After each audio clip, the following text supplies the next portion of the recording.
Stay. Good afternoon, Ms. Nieto. How are you today? I'm doing well. And are you a San Antonio native? Yes, sir, I am. What part of town? I was born in San Antonio. I'm a San Antonio native. I was raised on the west side of San Antonio. Okay. I'm not going to get into regional differences. And how do you know Melissa Perez? Melissa Perez was my sister-in-law. She was with my brother. They entered into a relationship in 1998. That's when I met her. In 1999, she gave birth to my niece, Alexis. And shortly after, in 2000, her mom passed in a tragic car accident. And their relationship, the grief took a toll on her overall well-being, and so she and my brother separated, and so she remained as a part of our lives through Alexis. She was a connection to Alexis, and so she had 3 younger boys who we also considered part of our family because they were all a unit together, and so we treated them as such. Okay. And so she stayed involved with your family in the years past? Yes. Yes, sir, she did. She drifted in and out of our lives. My brother moved on and had his own relationships, and out of respect for each other, I believe they tried to set boundaries. But she was very close to my mom. When her mom passed, my mom became like her mom. My mom treated her as such. She drifted in and out of our lives. I often would visit unannounced sometimes because she felt that connection with my mom, and my mom welcomed her in that manner. It was home to her, I guess. And you said that you've known her. Alexis was born in '99, so you probably know her since '98? Yes, since '98, yes. Okay. Did it come a time that, not being specific, what do you do for a living? Okay, I work at the VA healthcare system. I work with I work with men and women who have served our country. I provide behavioral health services to them. Are you a counselor or therapist? I'm a clinical therapist. Did it come a time in your relationship with Ms. Perez that you began to notice changes in her mood, personality? Yes, I did. Can you pinpoint about when in that relationship you started to notice it? I started noticing the changes in her personality, and I want to say it was like 2022.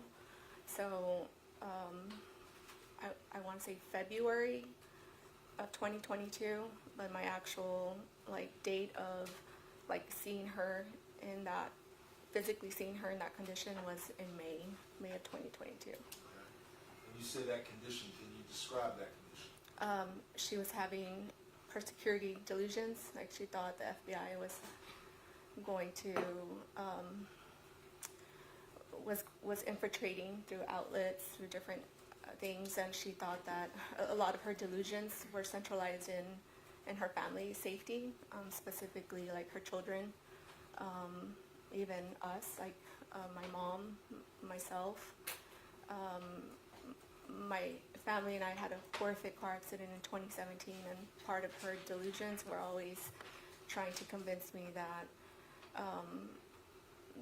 that something happened to us because these entities were trying to get to her, but through us, if that makes any sense. You said about 2022 is when it confirmed your concerns got, I guess, hardened or formed? Yes, sir. Did you and your family, and by family, how how many siblings do you have? I have an older brother and a younger sister. What type, did your family try to take any steps to help support her? And were you concerned about your niece Alexis? And what's her youngest son's name?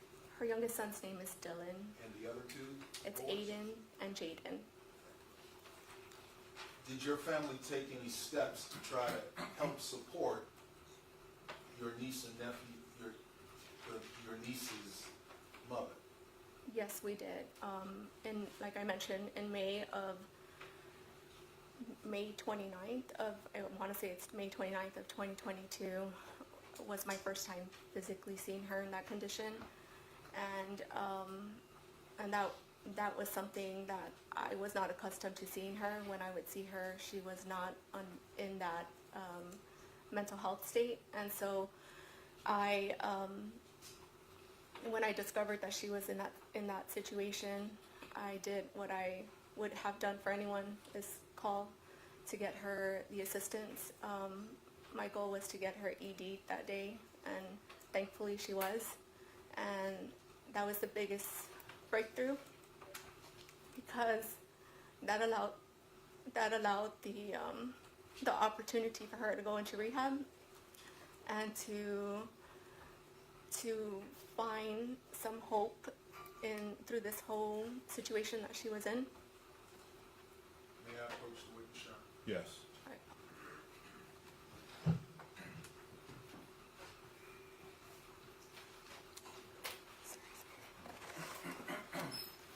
And so, you said May 29th of 2022?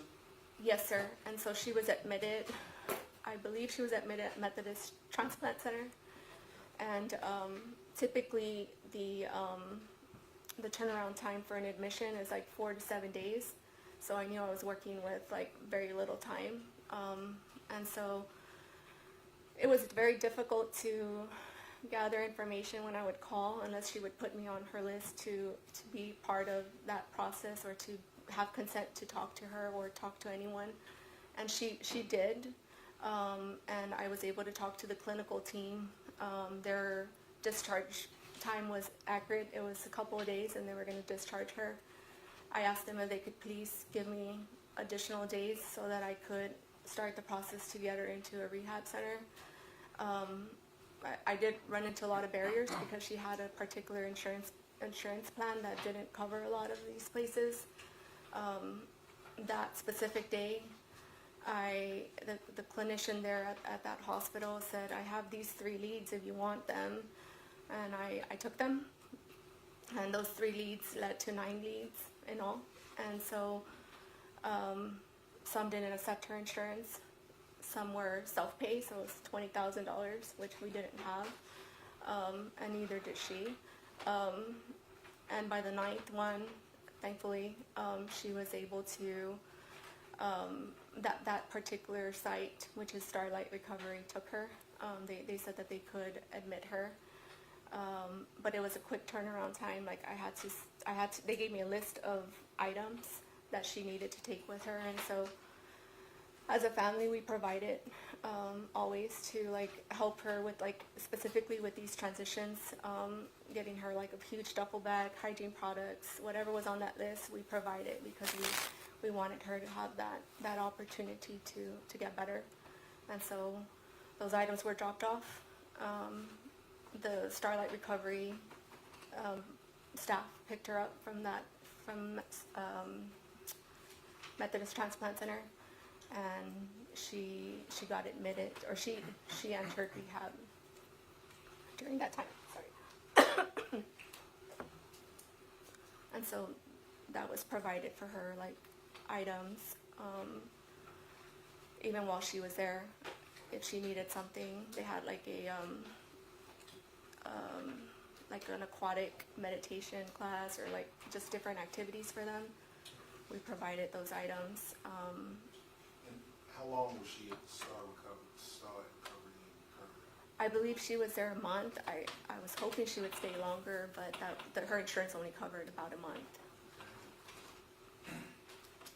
And when this whole started with, you asked, what did you literally do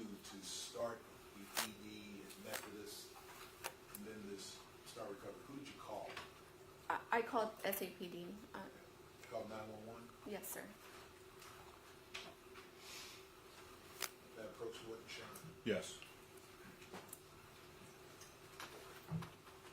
Ma'am, I'm showing you what has been marked as State's Exhibit number 190 for identification. You recognize, is that your name on 190? Yes, sir. Take a moment to flip through the attachment and the underlying offense report.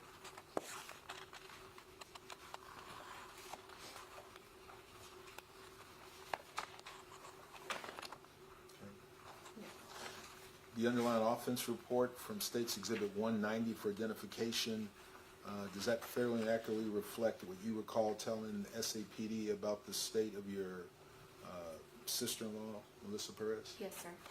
And I'm showing you what's been marked as State's 191 for identification. What is 191 for identification? It's a letter from the Starlight Recovery Center. And is that letter, is that the recovery center you got her into after the ED from May 29th that's in 190? Yes, sir. And this is the facility you coordinated with and it references her treatment? Yes, sir. You will just leave those there to refresh your memory and recollection. We'll continue. So, how long was the ED at Methodist Specialty and Transplant from May 29th of 2022? How long was she there in the hospital? I believe she was there for a couple of days, or maybe more than 4 days. I'm not sure, sir. Did you interact with and talk to any of her treatment providers there in the hospital? I talked to a clinician that was in charge of the discharge planning. And did they give you guidance about what she would need for a follow-on care? They, because she was being discharged to the Starlight Recovery Center, their discharge plan was her discharge plan was the Starlight Recovery as an option. Okay. And I understand your testimony, she was there for about 30 days from July of 12th of 2022. Yes, sir. And when she got out of the Kerrville facility, what happened? Did you all just send her on her own or what? So when she was, again, it was like a healthcare barrier, like the insurance would not cover additional days. And I had spoken with her like substance use counselor or to ask if she had any recommendations for her, and they recommended the Oxford home. It's a home here locally in San Antonio. It's composed of other individuals that are struggling or have struggled or are in their recovery stage they're just a recovery stage, and so she had to apply for that placement. They go through a rigorous application process where they have a phone call meeting with all the residents in that home. The Oxford home is a home that's donated to the community by donors themselves who have experienced either a family member going through similar situations that we experienced with her. And so they had rules there, and they had the residents had to agree that she was a good candidate to live and reside there. And so the goal was for her to stay there as she transitioned, so that she can continue her classes, like her AA classes, her NA classes. Now, you mentioned NA, is that narcotics anonymous? Yes, sir. The diagnosis, what was it? Was it just substance abuse, or did she have something else? We were told it was schizophrenia.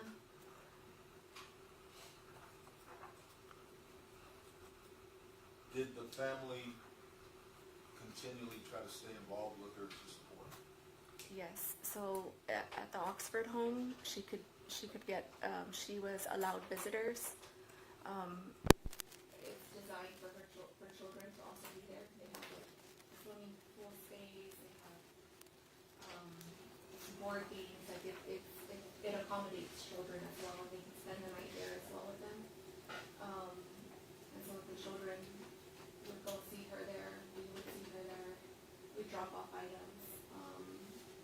She got employed right away, so there was a lot of, she had an interview at a local, like, office space, like cleaning offices, because that's part of the Oxford home requirements. She had to pay rent there.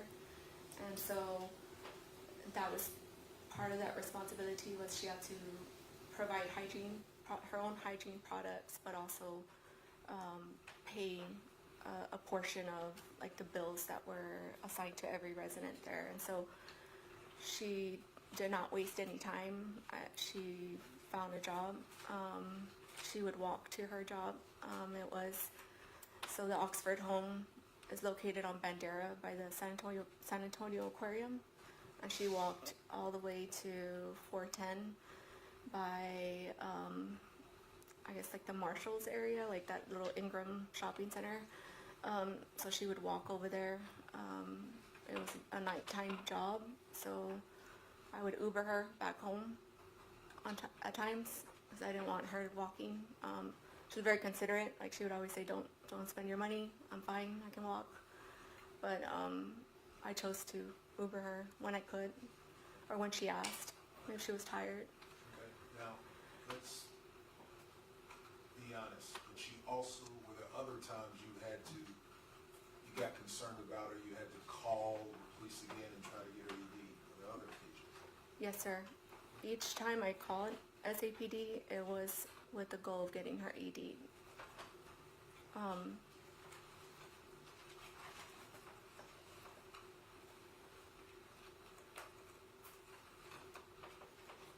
About how many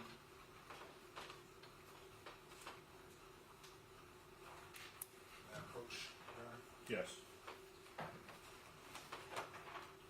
Showing you what is marked as State's Exhibit number 192 for identification.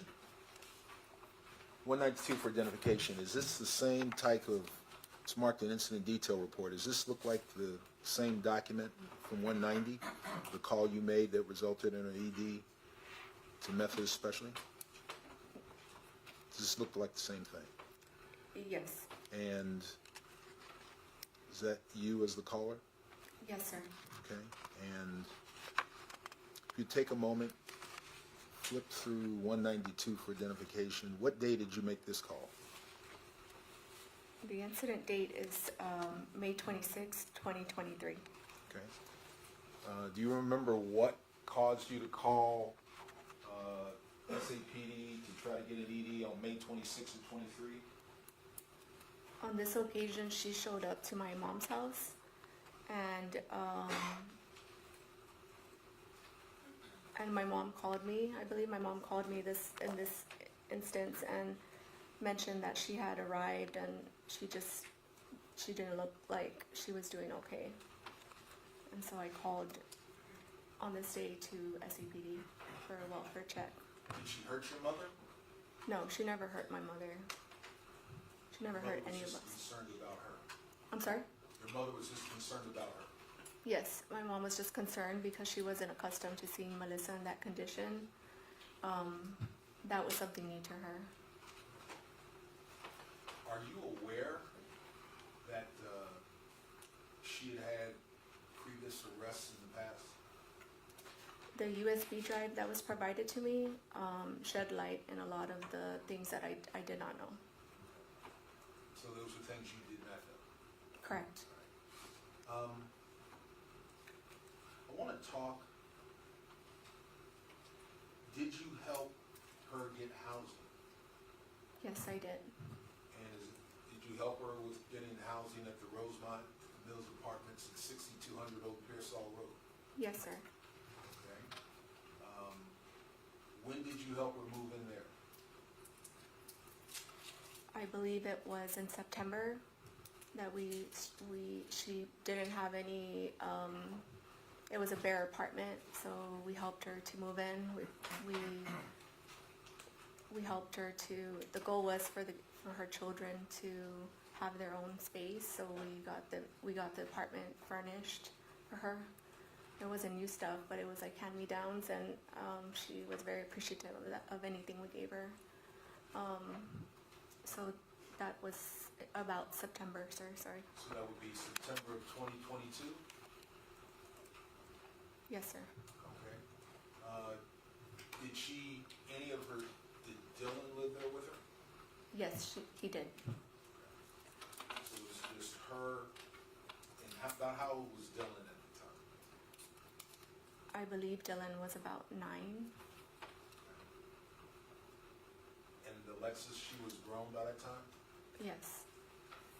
And the other two boys, where were they living? Aiden and Jake, where were they living? Aiden and Jaden were living with their biological father, Mr. Reyes. If you're aware, would Aiden and Jaden sometime come and visit their mom and their younger brother Yes, at the old Pearsall Apartments? yes. Do you know what type of sleeping arrangements did she have for when Aiden and Jaden would come? Sleeping arrangements, like for them to, can you rephrase that? What type of beds did they have? They had, I believe, so she had her own bedroom, and then Dylan had his own bed as well. So I'm not sure on the sleeping arrangements, but I know that there was like space for them to sleep. Was there a time towards the end of December of 2022 that the family got concerned about her again? Can you repeat that?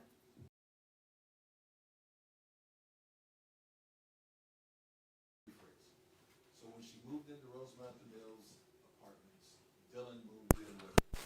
That's correct. Did he stay with her? Did he ever have to leave? He stayed with her, Okay. and then he had to leave. About when did he have to leave? He had to leave in December of 2022. Do you have any personal knowledge of what caused that? So in December, there was a social worker that was assigned to a school in the district that Dylan attended, and that social worker made a home visit. And when they approached the home, because Dylan hadn't been at school, they noticed that Melissa was not herself, like was not acting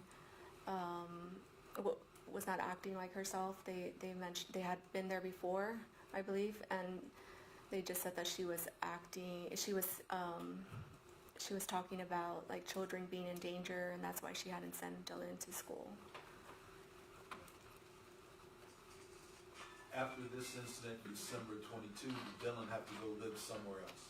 Yes, she voluntarily signed a parental child safety plan. It's a plan that CPS gives individuals that it's a temporary plan, so the parent will voluntarily sign this plan, and the goal of that safety plan is to return the children back to a safe environment.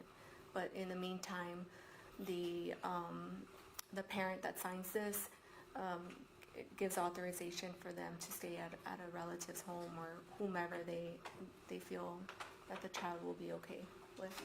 What relative was Dylan placed with? He was placed with my niece, Alexis. And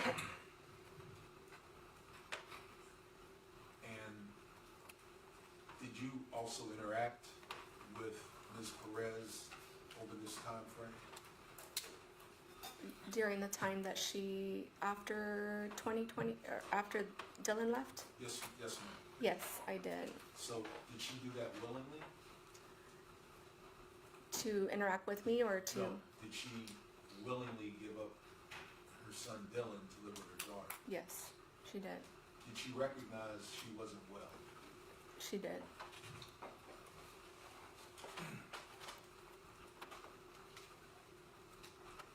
During the turning into calendar year 2023, did you all visit her or check in on her at the at apartment 3102 at Rosemont at the Mills Apartments? Yes, I did.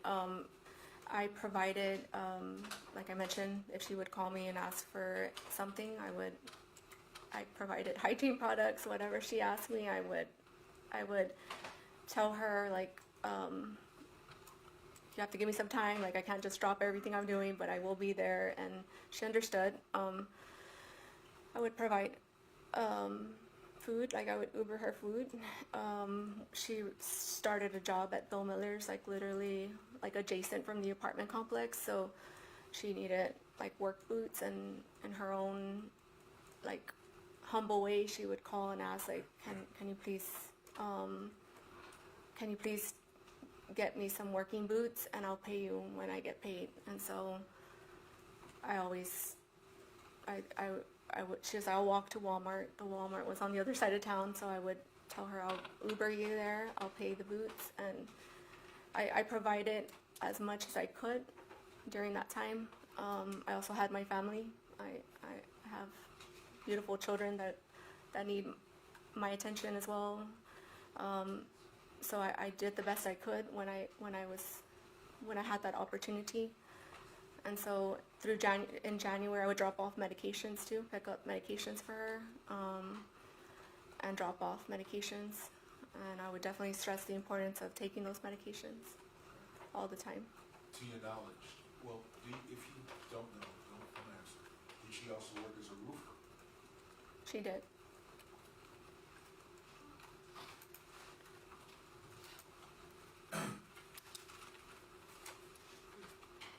How did you come to learn? How did you find out about your ex-sister-in-law's death? How did you find out?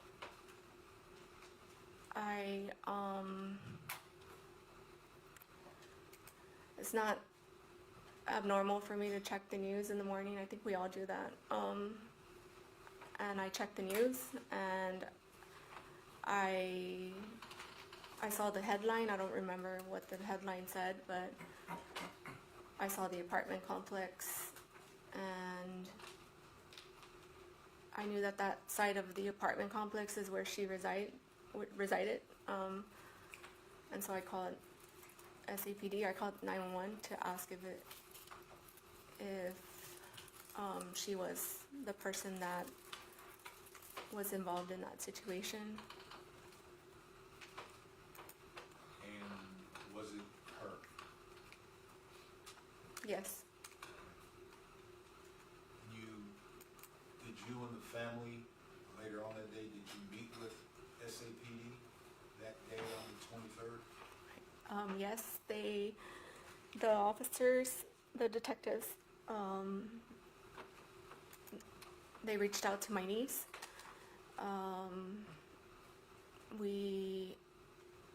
They reached out to my niece. They asked us to go to headquarters. So my husband and I and Alexis and her husband traveled to the headquarters. And prior to that, the detectives went to my mother's home, because that's where we met, and that's where we were introduced to both detectives. I believe Detective Soto is one of them. They were very empathetic through that whole process, and they delivered the news. They didn't give us details, so we didn't know anything about what was going on. That's why we were asked to go to the headquarters, because they were going to show like the actual footage or give us more details.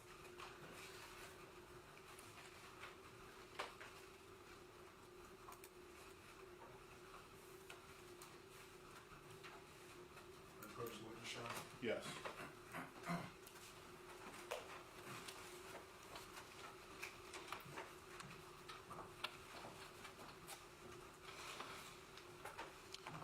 Ma'am, I'm showing you what has already been admitted into evidence, is State's Exhibit number 158. Do you recognize the person that's in State's 158? Yes. And is that Melissa Perez, your sister-in-law? Yes. Okay. We'll take a moment if you need. So sorry. also showing you what has been introduced into evidence, the state's exhibit number 63. Correction, defense exhibit 63. Who's that person? That's Melissa.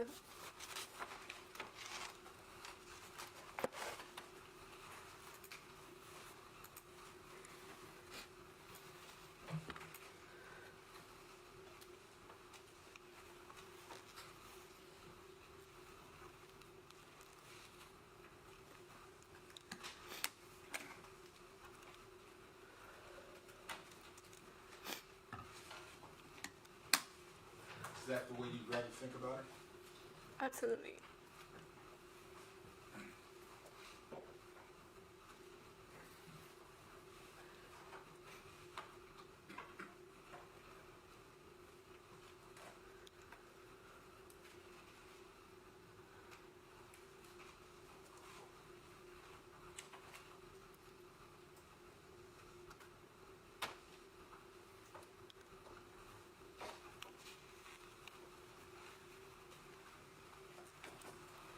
Ma'am, aside from meeting with our office to prepare for testimony today, did you ever give a statement to law enforcement or anything?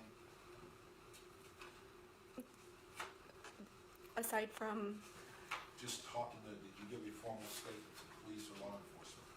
no. And you said you testified you did call 911 the morning of June 23rd, 2023. The morning of June or May? June 23rd. Oh, yes, sir, I did. Ma'am, I have no further questions for you. I will pass the witness. These gentlemen may have some other questions. If you'd be as helpful to them as you were to me, I appreciate it. Yes, sir. Actually, Judge? Yes.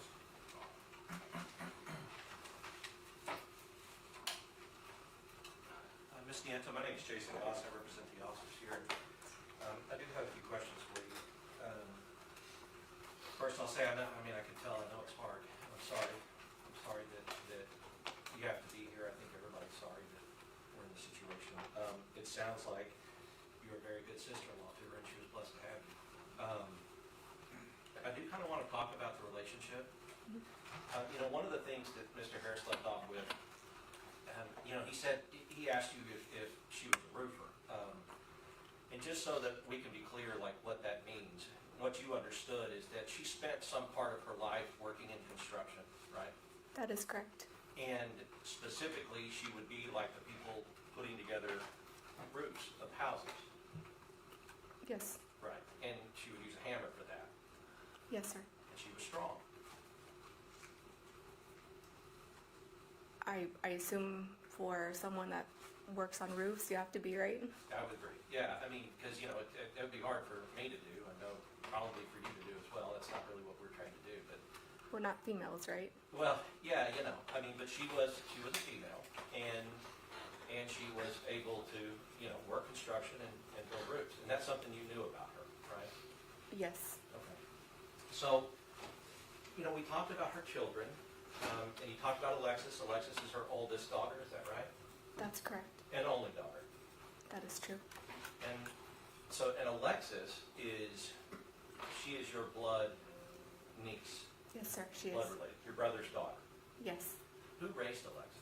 Alexis was raised, my brother was very young when he became a father.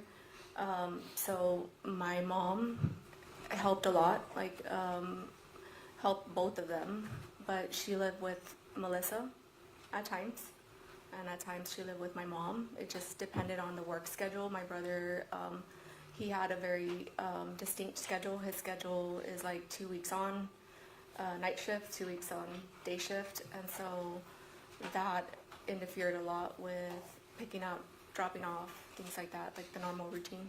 And you said Alexis was born in 1999? That is correct, sir. And how old was your brother when she was born? I believe he was 18, sir. He was young. And then later on, I guess with, you said Melissa and your brother broke up, and Melissa had other children. Yes, sir. That's Aiden Jaden, and the youngest boy is Dylan. Dylan. So, as far as Aiden and Jaden, who raised them? Melissa primarily raised those children. Was there ever a time that they were taken away from her or the CPS removed them? They were never taken away, sir. She voluntarily signed that document that I mentioned earlier. And I think, and just maybe you can correct me if I'm wrong, I think when you were talking about that document, you were talking about Dylan. Did she also do that with Aiden and Jaden? I believe so, sir. Was that before she did that with Dylan? I don't remember that part. Okay. How old is Aiden and Jaden? Aiden is 17 and Jaden is 14, I Okay. believe. And so 2 years ago, been 15 and 12. Correct. And then you said Dylan was about 9 Yes, sir. back then. Yes. So at the time that she's getting ED'd and those things, did she have custody of Aiden and Jaden? Yes, sir. Okay, she did have custody of those two. Yes. And the, Which ED? well, the first one that you knew about. Okay, the first ED, which is what date, sir? I think the one you said the first time you knew, you said you had heard something going on in February, but the first time you had like actual visual understanding of what was going on was in May of 2020. Yes, sir. In May of 2022, let me refresh my, she did not have the children then. Okay. And you said you said you guys, your family was in a a pretty bad car accident in 2017? Yes, sir. And from looking at it, it looks like her criminal history goes back to about 2017. You told the prosecutor that you had reviewed like a USB drive. Yes, sir, I did. Can you tell us what was on that? The USB drive just had her her history with Child Protective Services. It's like the open and closed cases of CPS records. And so those CPS records, that was the prosecutor that gave you that drive to review? Yes, sir. In order to prepare you, because I guess you were told that we would probably have questions about her history and her issues with CPS and her issues with the law and everything else.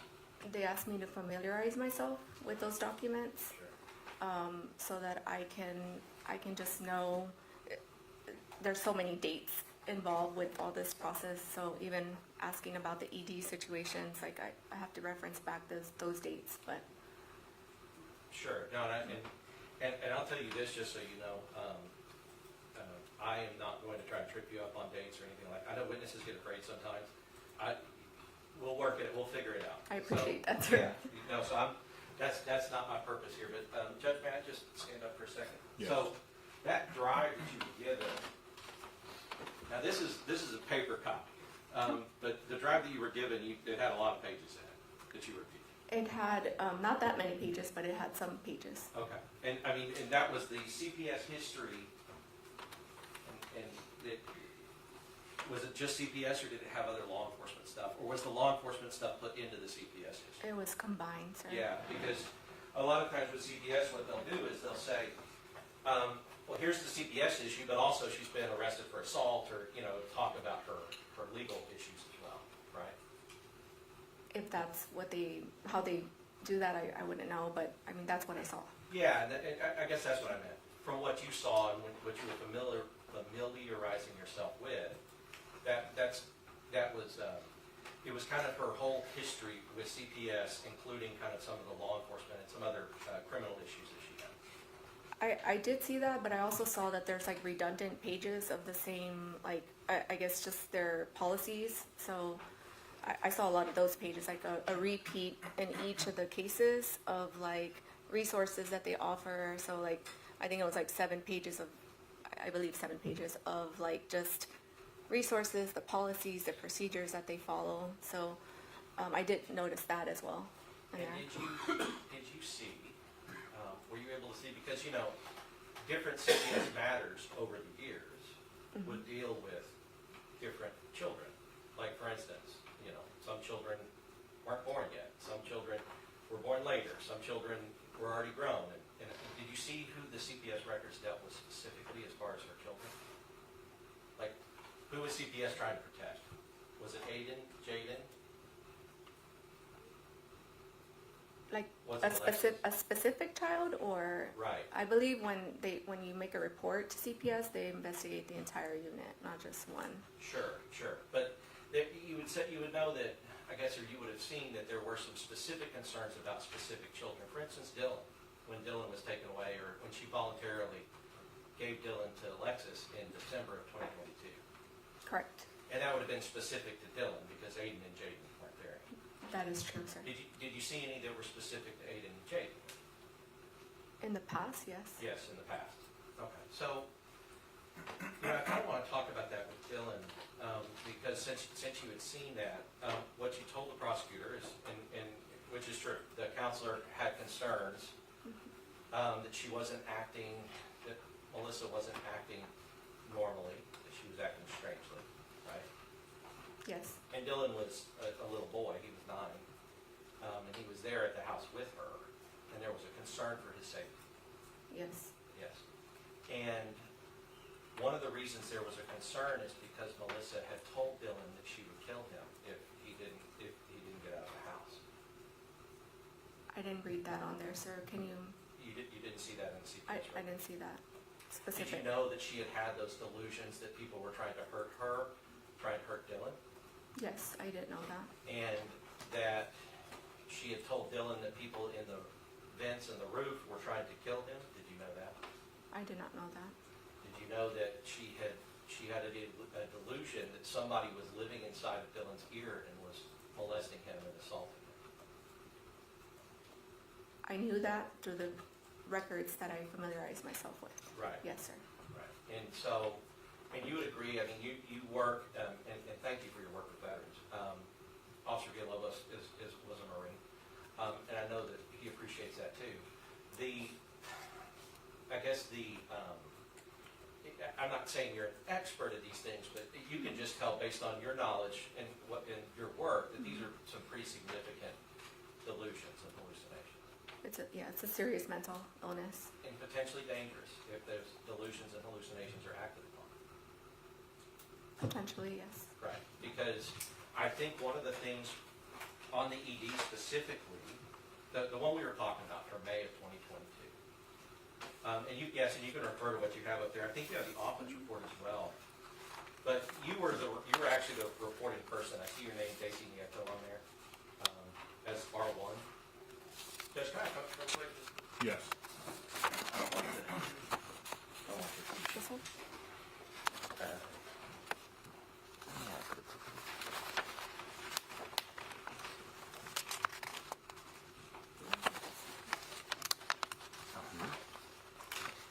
Yours is just in a little different format. But yeah, right. So R1 is like reporting party 1, or on mine it's actually got you labeled as the R1. But at that time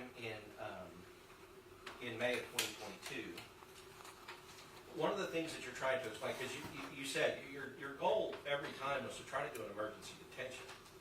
Right. That is correct, yes, sir. Because of her mental health concerns, that's what you felt that she needed.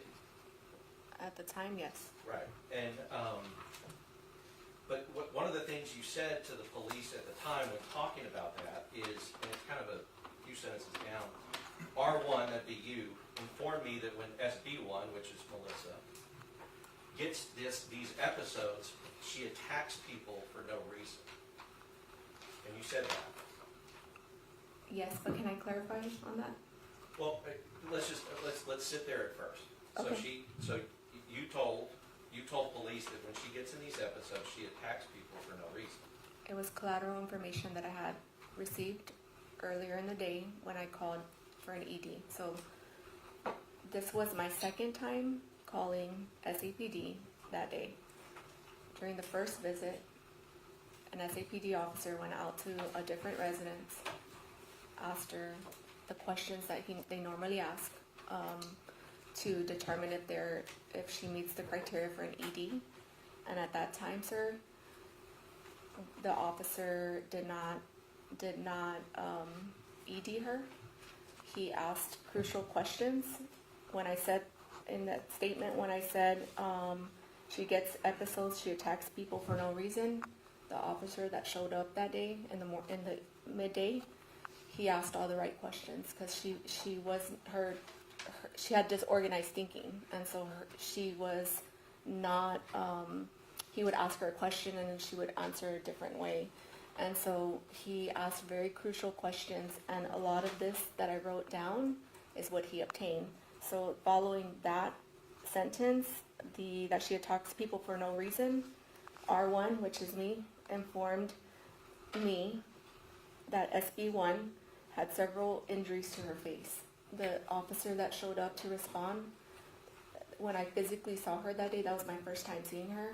She had huge bruises under her eyes. They were in healing stages. And she informed the officer, because he asked her, how did she get those bruises? And she said that she was looking for her children, and that she had fought someone on the bus because she believed that these people had taken her kids. Right, and so if we could talk about that a little bit.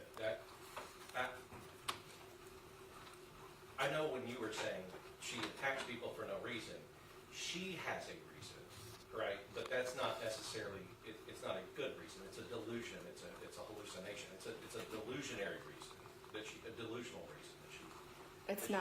It's not reality, but yeah, that's her delusion. Right. Her reason is, so she attacked a random stranger on the bus enough to where they had to fight back and injure her. And the reason being is she felt this random stranger had taken her children, right? That's what she told the officer. Right, but you can see that from the random stranger's point of view, that's a pretty bad deal to go through, right?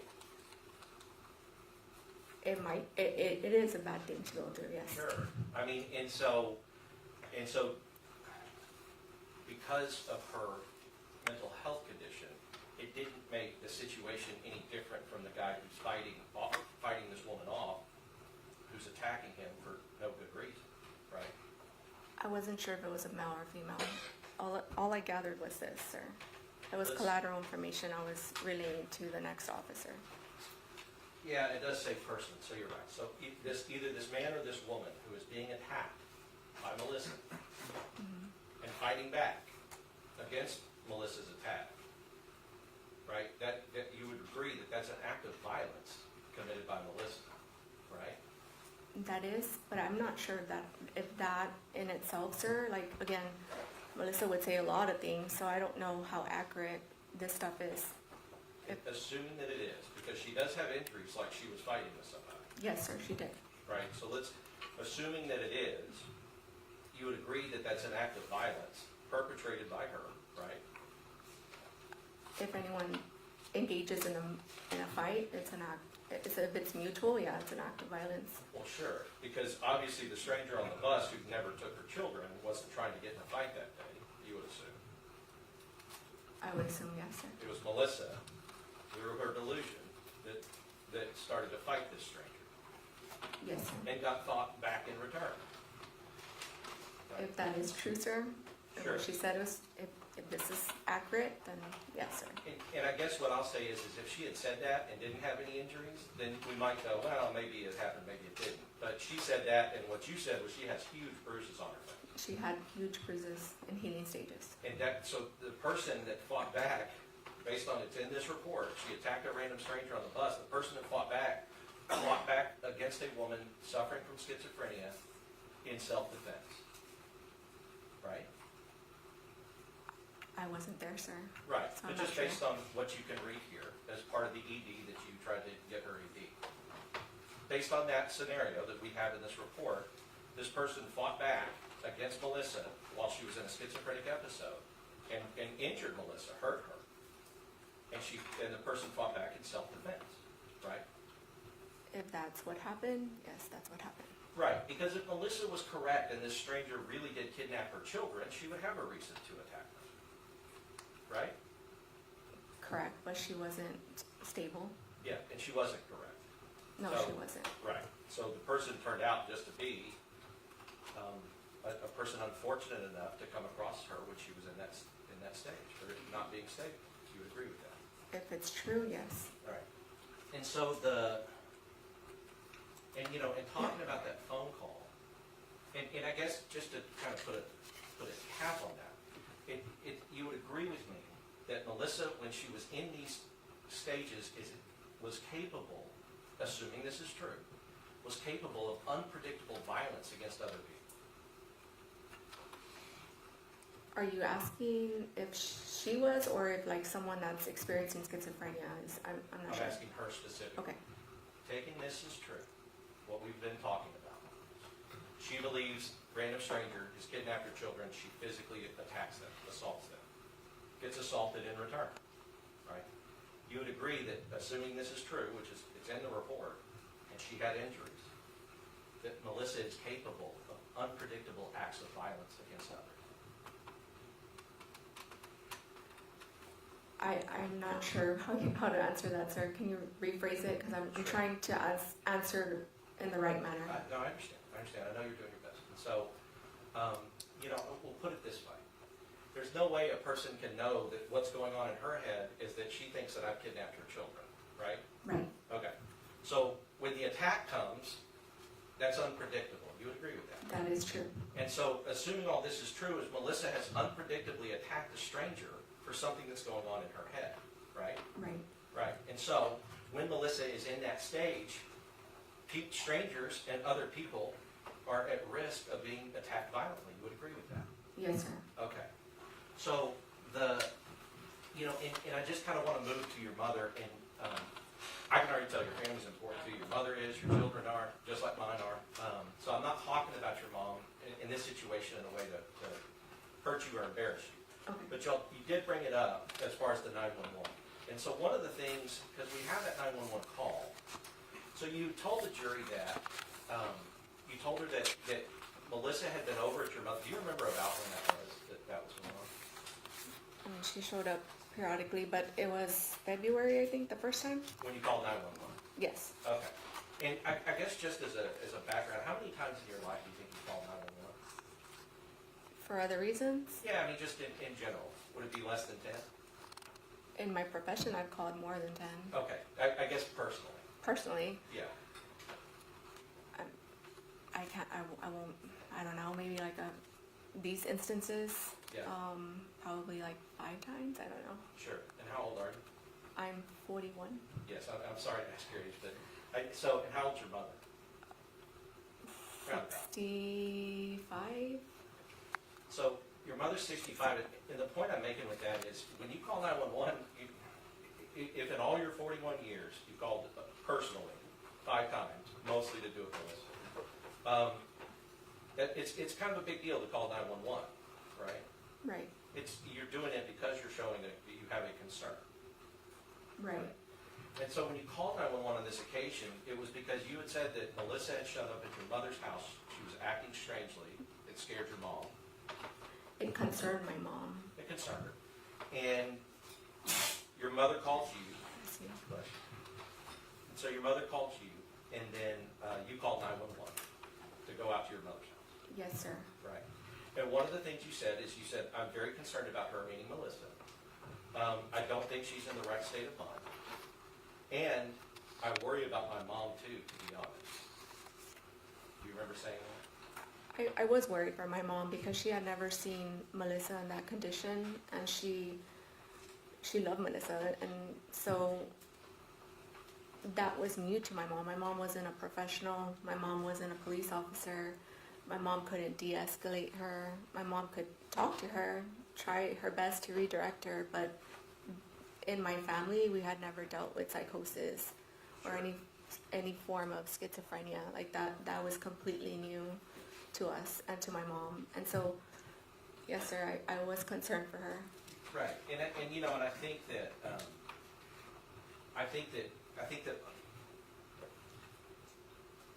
I'm not questioning your concern for it because I would be concerned for my mother, and I think anybody would be concerned if she's in a decompensated state and you don't know, and she's unpredictable, and you don't know what's going to happen, right? And so when you're talking to 911, she's in a your mother's house with your mother, and one of the things you wanted to make sure that they understood was that you had concerns for your mother's well-being, right?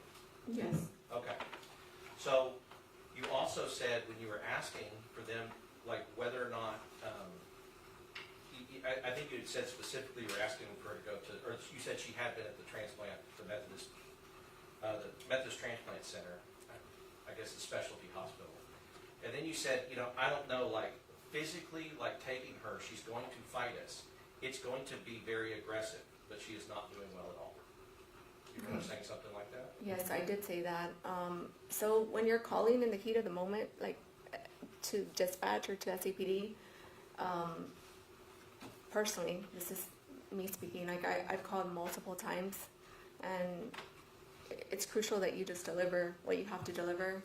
And at times, like for instance, in that time when I said she'll fight us, I meant like she was not going to agree, like to let us take her to a hospital, because she didn't even recognize that she had an issue, right? And so Melissa never harmed us. She never hit me. She never harmed my mom, my dad, my brother, who was in a relationship with her. So when I said she'll fight us on it, I meant she would not be receptive to going to a hospital. Sure, but you also said it's going to be very aggressive. I mean, aggressive is a little bit different than just, she's going to be angry. The aggressive part is it suggests something more physical, or something at least, if you are talking about verbal, something very, very upset, very angry, right? Verbal, maybe, yeah. Okay. So, I mean, you said that, she didn't hurt us, she didn't touch us, but you do know that she had threatened random people with a baseball bat. No, I did not know that. Yeah, so you didn't know that. That she has,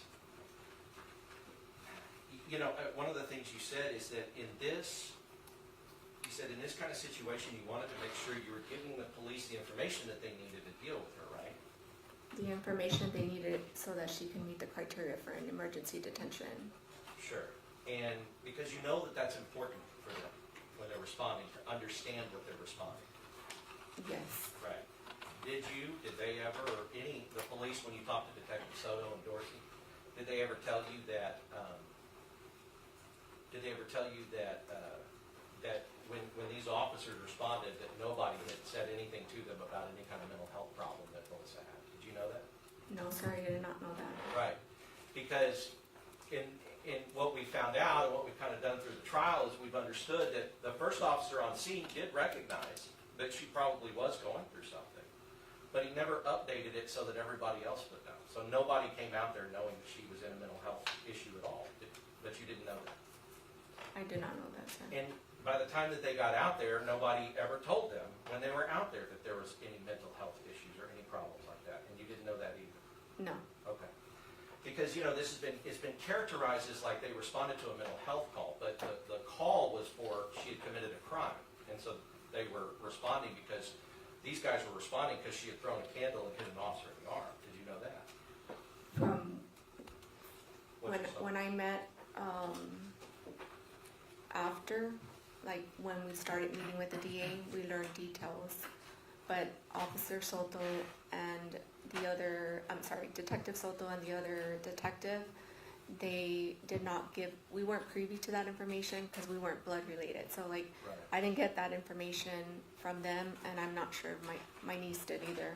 Yeah, and I mean, and I guess additionally to the candle thing, she had also taken that hammer and come out of the window and tried to hit one of the officers in the head with it. Did they show you that on the body cam when they brought you in? No, sir. Okay, because I know that they did. I was going to talk to you a little bit about that. That they did bring you in. I think you mentioned it. They brought you in. They kind of talked to you. But first, in your knowledge of Melissa and some of the things she was going through, she was a methamphetamine user, and you know that. That's correct. Right. And you understand as a healthcare provider that methamphetamine use makes schizophrenia much, much worse. It exasperates symptoms, yes. Yes. And so, and and we all understand about self-medication and those types of things, but that is a choice that Melissa made to use methamphetamine. You agree with that? Sir, it is a choice, sir, yes. Because everybody who has schizophrenia does not use methamphetamine. That's not a symptom of schizophrenia. It may be common, but it's not a symptom. Can you rephrase that? Because I'm trying to follow you. Sure. Dealing with people who have schizophrenia, and I don't know how much you've had in your professional life, because I'm sure that a lot of the veterans that you treat are not schizophrenic, I would assume. Sir, there are some veterans that do, Sure. and we have a specialty clinic just for them. Okay. So, and I guess what I'm saying is that somebody who has schizophrenia, that having schizophrenia doesn't require, the disease doesn't make them use methamphetamine. You would agree with that? Yes, sir. Right. It's a choice that somebody with schizophrenia may make, right? A choice to self-medicate, yes. Sure, self-medication. Now, she actually had actual medication, Yes, Right. she did.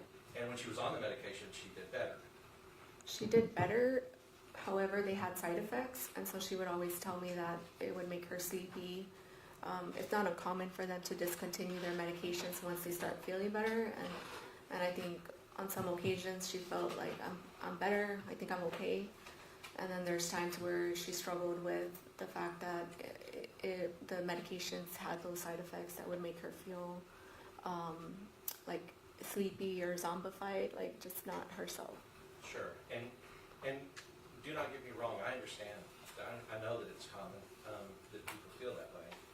And I know that it's common for when people who have schizophrenia, when they start feeling better, they discontinue their medication. However, the choice to discontinue the medication and not go through the side effects and stay mentally healthy, that was her choice to discontinue the medication. You would agree? I think it was her choice to discontinue, but I also feel that there was not a lot of understanding as to why it was important to stay on her meds, or what this particular serious mental illness, what it entailed, right? And the importance of being medicated and how that would help her. Because there's a lot of individuals who are experiencing or living with schizophrenia, and they're productive, they have, they go to work, they go to school, and so they're high functioning. They're experiencing schizophrenia or living with schizophrenia. The psychiatrist that we hired for her, because my mom and her stood in line 3 days in a row at the Center for Healthcare Services. That particular, after the third day that she wasn't going to be seen for those intakes, she kept going back. We decided as a family to hire a psychiatrist to help her, and that psychiatrist did an amazing job trying to explain to her what a delusion was. And don't get me wrong, she was fixated on the fact that, she had these like involuntary tics, or she was trying to understand it as best as she could. But that psychiatrist really focused on her strengths, and one of her strengths was that he told her that she was making so much progress than what he typically encounters. And so what he was saying was, you have a job, Melissa. You're in orientation. You're doing these things that typically I don't see at this phase of treatment. And so I was very thankful for him, because he took his time to explain it to her. It's different. Like, she wasn't my client, my patient. So I explained as I could, but I couldn't cross that boundary. She was a loved one, and so I never intended to treat her or provide like therapeutic interventions. I just simply helped her. And I appreciate that you did. I would say that not many people with her means, with her insurance situation, like you talked about. Mm-hmm. It sounds like it was difficult standing online, like waiting in line for 3 days trying to find health care, which is, I think, a problem with the system that we have. But not many people in her position are lucky enough to have somebody like you and your family hire a private psychiatrist to sit down with her, which is what you did for her, right? Yes, sir. Okay.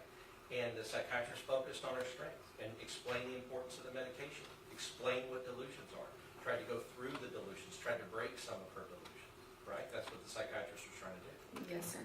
And even despite that, she made the decision not to take her medication. You agree with that? She made that decision. She Right. was in our clinical field, we call that self-determination of the client. Like, you can't force them to do something. That's right. And in making that decision, as well as, using alcohol or methamphetamine or any of those other things, that exacerbated her schizophrenia, right? Yes, sir.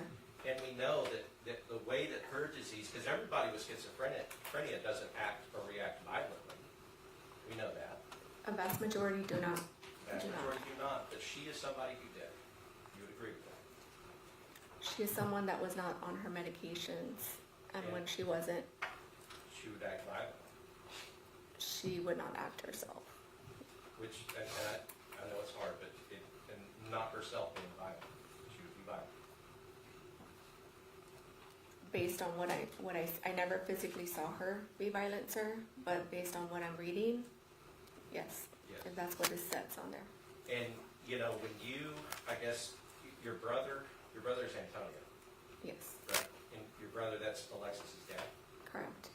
And so you and your brother and Alexis all went to the police station, talked to the detectives after this incident. That is not correct. My husband, Timothy, and myself, and Alexis, and her husband went.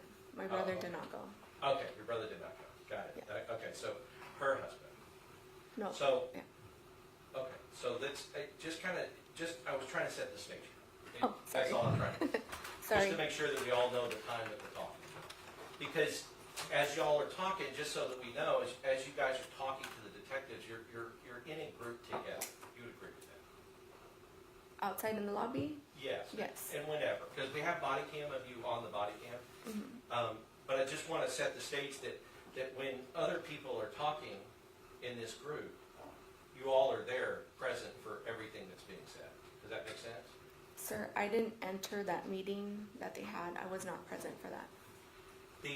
Well, I have you here talking. I have Daisy Nieto talking about some of these things. Do you remember being in a situation where you were talking to detectives? At my mom's home, yes, sir. Maybe it's your mom's home. Yes, not at SAPD Okay, headquarters. maybe it's your mother's home, right? But y'all are all in the same group. That's all I'm trying to. Yes, sir. Okay. Sorry, I was a bit confused because Yeah, no. There was kind of several different times that things were going on. But do you remember?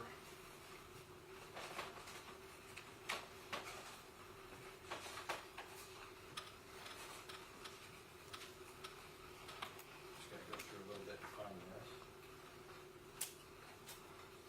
Do you remember Alexis telling the detectives that she hadn't really spoken to her mother in a few months? It's been months since she'd talked. Yes, I remember that. And that they were kind of talking about how they had to kind of distance themselves because of her behavior, because she was not herself, basically. I think that is correct, sir. She distanced herself, and we had a lot of conversations about this, but Alexis had a very difficult time grieving her mom to this mental health illness. And so there was a lot of times where, we had conversations about healthy boundaries. And again, it's not deemed as an abandonment. I really feel that it took a toll on Alexis, her well-being, to see her mom in this mental health decompensation process, to take on her brother and have 2 children under 4 years old.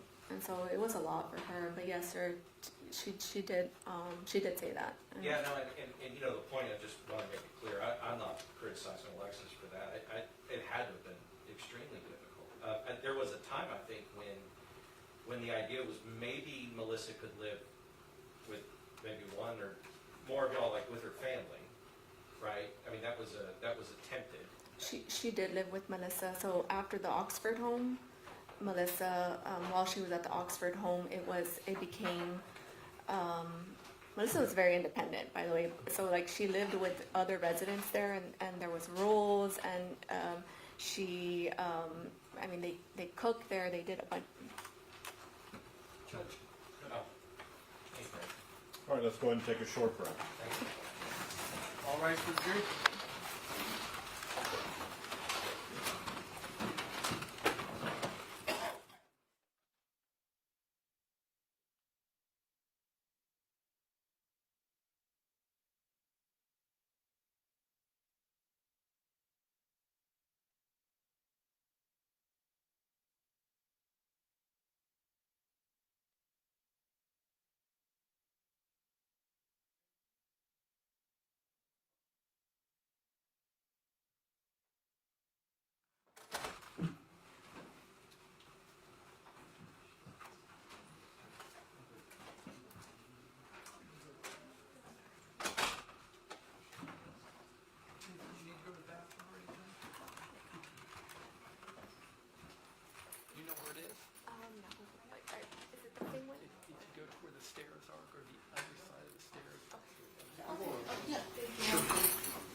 Welcome back, members of the jury. I figure we'll need at least one more break, at least, possibly two, but I'm gonna let y'all tell me when. As soon as I get from any of y'all that you need a break, we'll take one. Where we last left off, defense? Thank you, Judge. Can I press the button? Yes.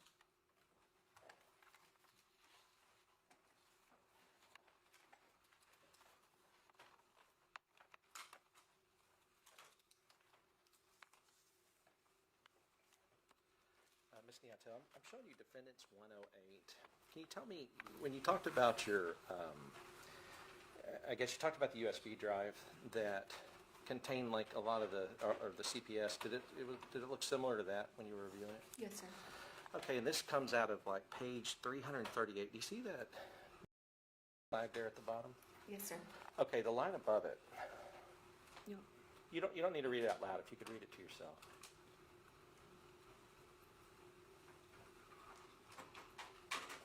yes, sir. Okay, and then if we can turn here, this is kind of a continuation.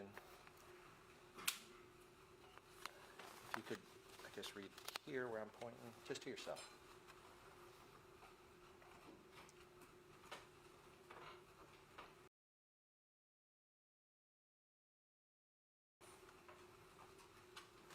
Yes, sir.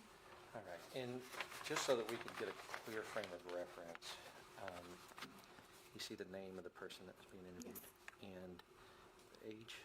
Yes. Okay, because we were talking about the age. So the document I showed you is part of the CPS records where they interviewed Dylan Perez, right? Correct. And that's Melissa's little boy. Yes. He was, at the time, he was 7 years old. Correct. And the purpose for this, because, you know, as this is going on, this is kind of December sometime.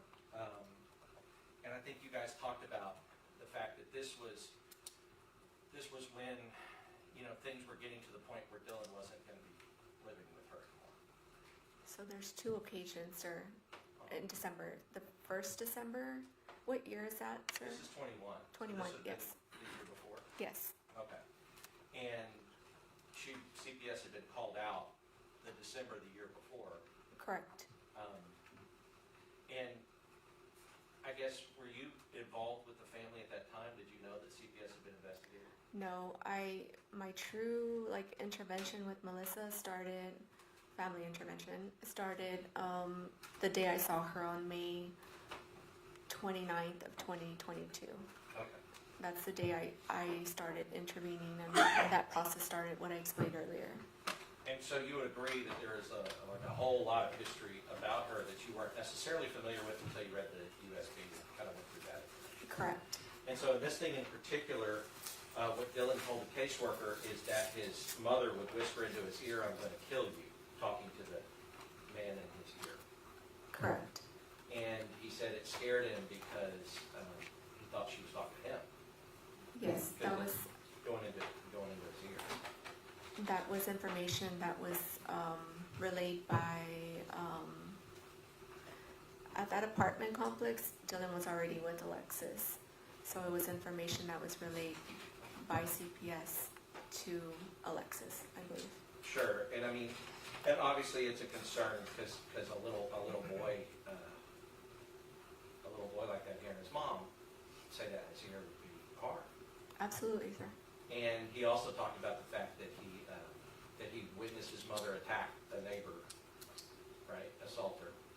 Right, because her security delusions made her believe that her kids, something was wrong with her kids. And so she was on a mission to find her kids, or I don't know, I can't speak for what happened, but I know that it's centralized in some of those things. No, and honestly, I think that I think from I've probably seen more, or read it probably more deeply than you have. I don't know how much time you've had with all this stuff, but I think your presumption is right. I think her delusions drove her, especially the persecutory delusions, dealing specifically with threats to her children or family members or other things like that, drove her to commit violent acts against other people. As we now, assuming the person on the bus is true, that's one, right? Yes, sir. For kidnapping her children. I think went over to the neighbor's house because she thought that the neighbor had her kids in their house or their apartment or something, Yes, sir. right? But the little boy Dylan, the 7-year-old boy, saw his mother attacking this woman, and he said pulling her and yanking her by the hair and everything else, right? Yes. Okay, and so it goes back to, though, the woman who did not have her children, did not have Melissa's children, did not have anything to do with her, that's still the same threat to her. Just because Melissa's having a delusion doesn't mean it's any less dangerous for the woman being attacked. Do you see what I mean? Yes, sir. Right. Because even though somebody may have schizophrenia or may have a delusion, if I have a delusion that you've stolen my children and I need to kill you for it, I'm just as dangerous to you as anybody, as if I didn't have schizophrenia, right? Yes, sir. So, I kind of like to go back to some of the things when you guys were talking to the detective, I can see that, and I think probably because of your position, that your role in the family and kind of dealing with this is kind of interfacing about the medical stuff, because that may be something that you know more than Alexis does and maybe some other members of your family, right? I mean, they would reach out to me to get some guidance. Sure, and you would try to explain, like, when you're talking to the police, you want to get her ED'd, so you're explaining the things that needs to be ED because you know what those things are, right? I know to use key terms Sure. to expedite Sure. care for individuals, yes. And I guess that's what I mean, because in my family, if anybody has a legal question, I'm the one they text and call, and I think that you were probably serving that role as far as Melissa's mental health in your family. Right. Okay, so one of the things that when you're talking to the detectives after the incident, I think you're trying to go through and explain, and you're talking about the fact that she has, that she's been having schizophrenic episodes and paranoia, and you said hallucinations, auditory, tactile, like all kinds of stuff. Now, so if you could please explain to the jury what you mean by that. She was having auditory verbal hallucinations, and so typically when you have those hallucinations, the voices can be pleasant, they can be rude at times, they can be abusive, agitated, and so part of her her symptoms were that she had auditory verbal hallucinations. Often tactile means like she often felt like something was nudging at her or like picking at her. She would see things or claim that she was seeing things that we were not seeing, right? It clearly more on the visual side, like she was adamant that somebody was in the attic or things like that, of that nature. And one of the things, going back to kind of what you're reading about what Dylan was saying, is that she was telling Dylan that there was somebody in the attic that was going to cut their head off, or her head off. Yes, sir. And so, a person experiencing that, those are pretty significant symptoms of schizophrenia. Yes, sir. To have all of them going on, plus, the delusions, plus the persecution delusions, paranoid delusions, auditory, visual, and tactile hallucinations, like it's a pretty extreme form of schizophrenia. Yes. Yes. And so, I guess as you're explaining those things, and thank you for explaining that, but as you're explaining those things to the detective, Detective Dorsey says, was there any physical violence with any of this? And Alexis said, well, she was like, whenever she would get questioned, she would automatically react. You know what I mean? Like she asked, you know what I mean? She was an aggressive person. And then Soto said, okay. And Alexis said, okay, so I guess. Answering Dorsey's question, she's violent. What she's saying there is that if somebody would question Melissa, if she were being questioned, that she would get very aggressive about being questioned. Does that make sense? I mean, if that's what she said, sir, then that's her assumption of her mom. And I truly believe too, and thank you for bringing that up, but I truly believe that Alexis was in the stage of shock and denial when she learned about her mom's violent death. And so there's a lot of things when you experience someone that dies in a very tragic manner, like the first stage of grief is shock and denial. And I really feel that there was a lot going on with her But sir, if she did say that, then that's something she said, sir. I can't deny whatever she said. Well, I mean, and honestly, you know, in the situation as it is, I mean, I agree, that's a shocking thing to talk about, to go in, you know, be talking to a detective, but I think what she's trying to communicate is that my mother is the type of person that if you question her, she gets aggressive, she gets upset about it, right? Again, if that's what she said, then yes, sir. And in fact, you know, and then she, like you actually, when you were there, you asked like, how are the officers doing? Absolutely. Yes, and they said they're fine, and you said they have hard jobs. I do, yeah.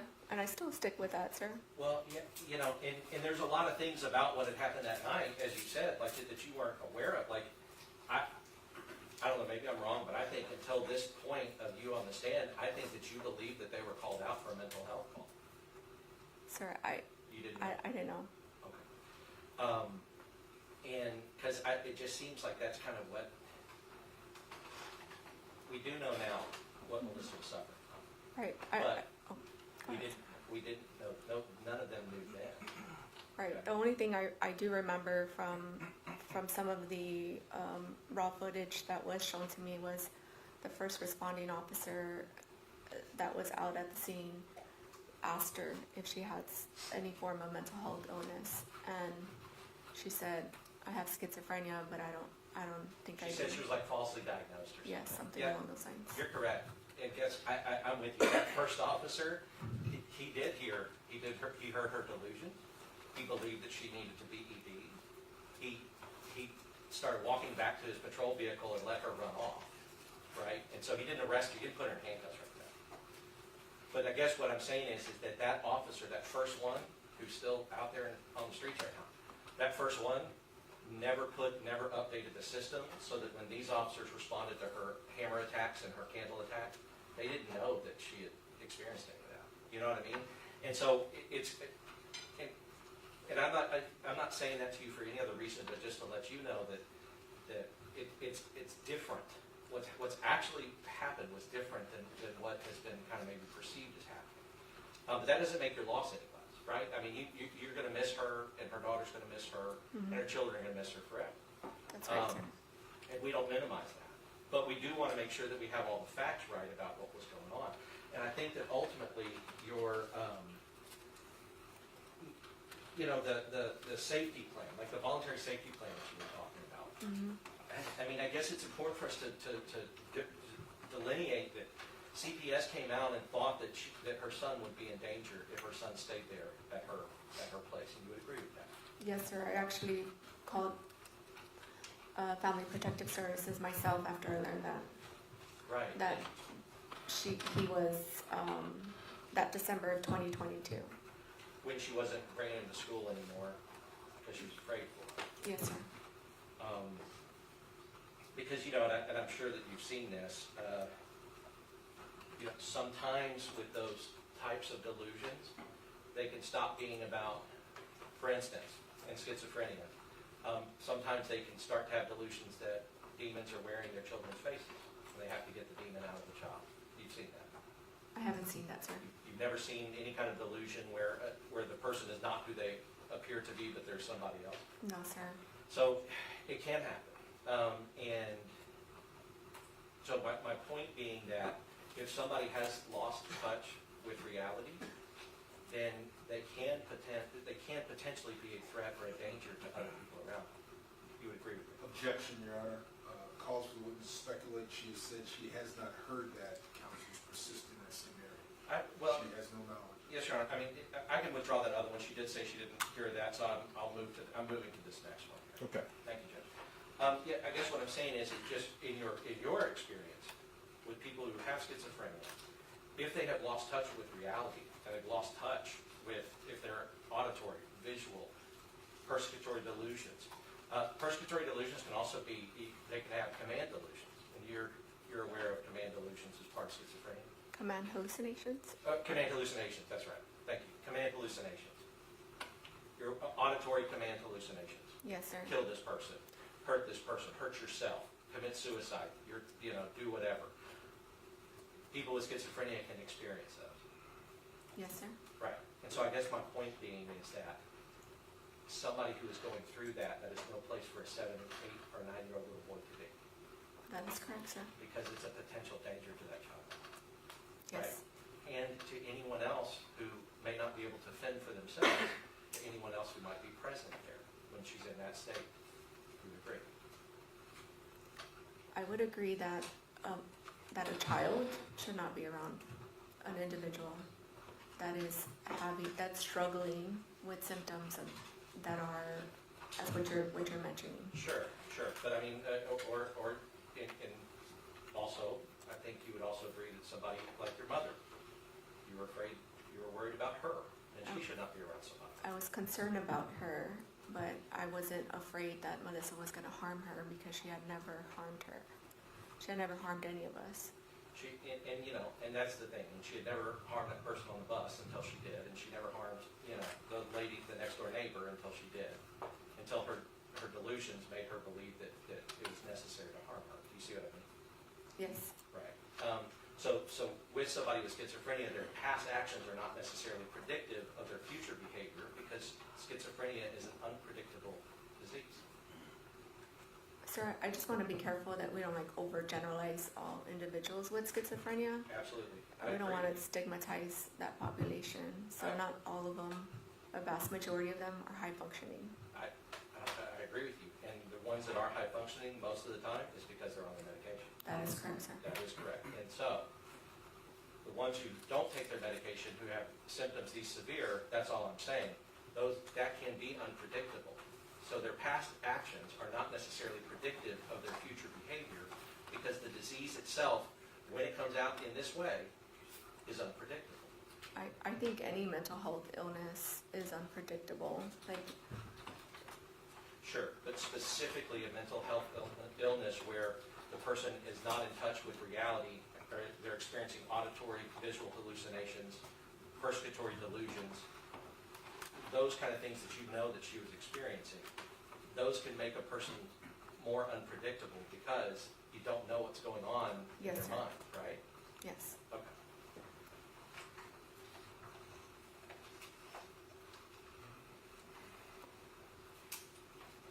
Thank you. And I mean, I'm sorry for what you're going through, and I know it's got to be hard, and I appreciate you answering my questions. I'll pass it on. Thank you, Mr. Gosh. Merci, John. Yes. Good afternoon, Ms. Nieto. Hi, My sir. name's Mario Coltrado. I'm sorry to meet you under these circumstances. I know this is tough for you and your family, okay? I don't have a lot of questions for you, but I do have some that I've got to go over, okay? Absolutely.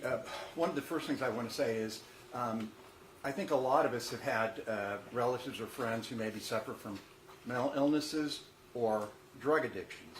And sometimes they can overlap, right? And a lot of times families do the best they can, but sometimes they fall short. Would you agree with that? Because it can be frustrating. Sometimes the people don't even recognize that they have an illness, for example. You're familiar with that, right? Yes, sir. Okay, people who have, and I know I keep forgetting the term, somebody who has maybe something like schizophrenia but doesn't recognize it or denies it, the medical literature says, well, that's a particular issue in and of itself, because they're saying, I'm fine, I don't have anything, like Melissa was saying initially to the first responders out there, okay? Now, when people feel like they don't have a problem, or maybe you get them into help like you do, and kudos to you for doing that and the family, but sometimes they'll stop taking their medication, right? That is correct, sir. Okay. And a lot of times they stop taking their medication because they don't like the way it makes them feel, right? Yes, they prematurely discontinue medications because Right. of the side effects, or because they feel like they feel better. At some point, they feel like they're doing a lot better in their recovery. Right, because maybe they don't have the self-awareness to know that this is actually, all things considered, much better for you. Would you agree with that? Can you rephrase that, sir? Because sometimes they don't have the self-awareness to realize that taking the medication is better for them in the long run. I think that sometimes they are fixated on the side effects, like Right. the feeling of when you're not feeling well, or any medication that you're on, if it makes you feel a certain way, then you don't you don't engage in that medication. You Okay. don't want that type of medication. I think that when you first, one of the first things you said in your testimony was you first became aware, I think in February of 22, that there was an issue with Melissa, correct? Yes, sir. Okay. Because you knew, and I think you testified to the jury, that you were aware she had a series of emergency detentions, correct? Right. Okay. Collateral information. Okay. I'm sorry to interrupt you. And the reason an emergency detention is done is because law enforcement feels like the person is a danger to themselves or to someone else, right? That's correct, sir. Okay.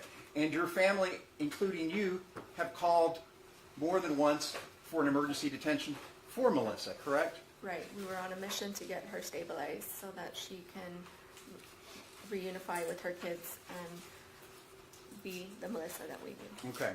But one of the issues is, like the May 26, 2023, when you called, when she goes over to your mother's house on Madrid Street, right? And you're telling the 911 caller you want an officer to go out there and check on her because you're concerned for your mother and you're concerned for Melissa because this was on, your mother had her on speakerphone, so you could hear what Melissa was saying to her, right? I could hear the loud tone of voice.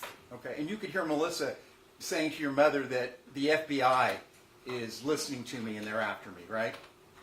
She showed up at my parents' house because she wanted to let my mom know that the FBI was listening to her, and my mom has like an attic in her dining area space, and she was adamant that there was something there, and so she wanted to make sure my mom knew that, you know, that she was looking out for her. But it wasn't because she wanted to harm anyone there. It was out of her, in her own way, like a caution to my mom, like just be careful. It's almost like she was trying to take care of my mom, if that makes any sense. And Your Honor, I'm sorry, is it okay if I stand up? Thank you. Yes. Because these entities, I think they've been described, she was afraid that the entities that were persecuting her and her children might be after your mother, right? Her delusions always centralized around the safety of our family. Right. But with regard to your mother and the attic, okay, she was worried that those entities might be there after your mother, right?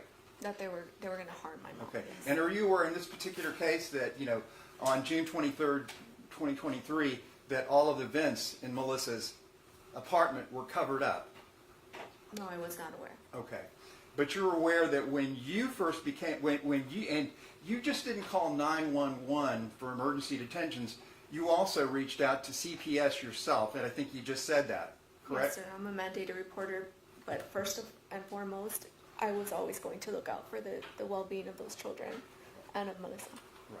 Because your primary concern, because in December of 22, there was only one child left with Melissa, and that was Dylan, correct? That is correct, sir. Okay, and both you and Alexis were primarily concerned with Dylan, correct? When the social worker from that district contacted me, I made sure that we secured his safety. Okay. Yeah. And that's when you found out that Dylan was telling the police officers and the CPS personnel, the CPS investigators, that his mother thinks that there are entities in the vents and that she actually had a bunch of knives out on the counter to protect Dylan from the entities up behind the vents, correct? That is true. Okay. And that these entities behind the vents, they were going to chop his head off and chop her head off, right? That is correct. Okay. And actually then she would actually whisper, the school personnel was even aware of this, or the social worker, she would actually whisper into Dylan's ear, who was, 7 or 8 at the time, you better get out of there or I'm going to kill you. That is true. Okay, and I guess it's fair to say that that would scare any 7 or 8-year-old to hear his mother telling him that, correct? That is true, yes, sir. Okay. May I approach? Yes. Ms. Yento, I just want to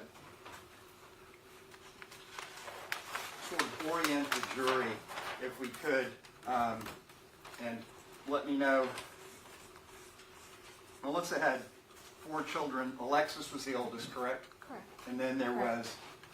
There was, You can't see the color. Oh, I got a better marker. disappearing ink. Yeah.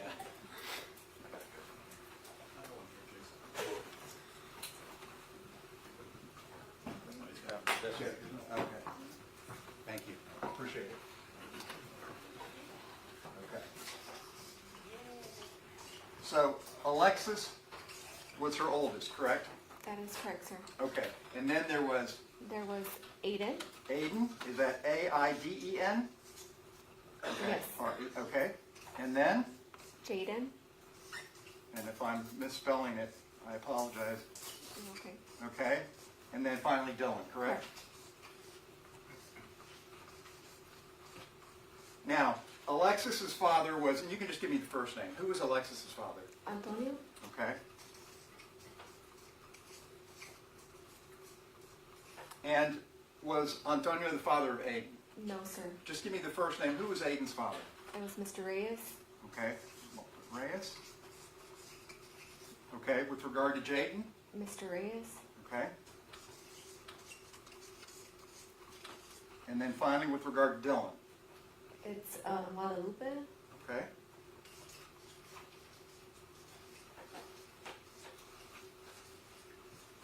Now, as far as we know, Antonio lives here in Bexar County? Yes. Okay. What about Mr. Reyes? He also lives here. Okay. What about Guadalupe, Dylan's father? Guadalupe lives in Mexico. Okay. Okay. So he wasn't around and involved in Dylan's life. Is that fair to say? He is involved. He was as well, Okay. communicating with him through Okay. Okay. calls. Now, and Alexis, she left Melissa's home at a pretty young age, correct? During high school, like senior year. Yes. Okay. And with regard to Aiden and Jaden, you attended, because I know you contacted CPS. You actually attended some of the family meetings that Child Protective Services had with the family to discuss all of this, correct? One meeting, yes. Right. And that was in January of 2023, right? That is correct, sir. Okay. And you're aware that, or tell me if you're not, but that Aiden and Jaden, their father and his wife, were so concerned about them being with Melissa that they removed them and they never took them back. You're aware of that, correct? From the CPS file that they gave me, the When- USB drive, when- I learned that, yes. Okay. Because they were present for the family meeting along with yourself and Alexis, correct? They were not there. Okay, but you're aware that that happened, right? No, sir, that did not come up in the meeting. Okay, are you aware that Mr. Reyes said he took the boys out and he never let them go back to live with I Melissa? am not aware of that. You're not aware of that, okay.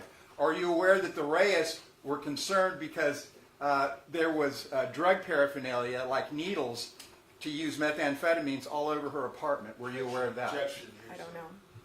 That I'll part. sustain. Sir, I learned that through the USB drive. Okay. I don't know that information. And with regard to Dylan, you're aware that Dylan was put into therapy after his experiences with Ms. Perez, right? Yes, sir, I actually helped with that process. Okay, and thank you for that. And you're aware that Dylan did not want to go back and live with his mother, right? That is true. And you followed up with CPS. You were so concerned that he might be sent back that you would actually send them emails saying, hey, I want to make sure he doesn't go back because he'll regress, correct? That is true. And as a matter of fact, Dylan was aware, he could identify drugs, and he was aware that his mother was using drugs, correct? I didn't read that, sir. Okay, you didn't see that in the CPS records? No. Okay. Now, stepping back for just a second, so when you would contact the San Antonio Police Department when there was a need for an emergency detention, you and your family loved Melissa. That's fair to say, correct? Yes, sir. Okay, and she loved y'all, right? Yes. Okay. But in spite of that, as you told them on May 23rd, 2023, she would get aggressive and she's going to fight us if we try to take her to the hospital. That was in 2022, not 2023? I'm sorry, 2022, yes.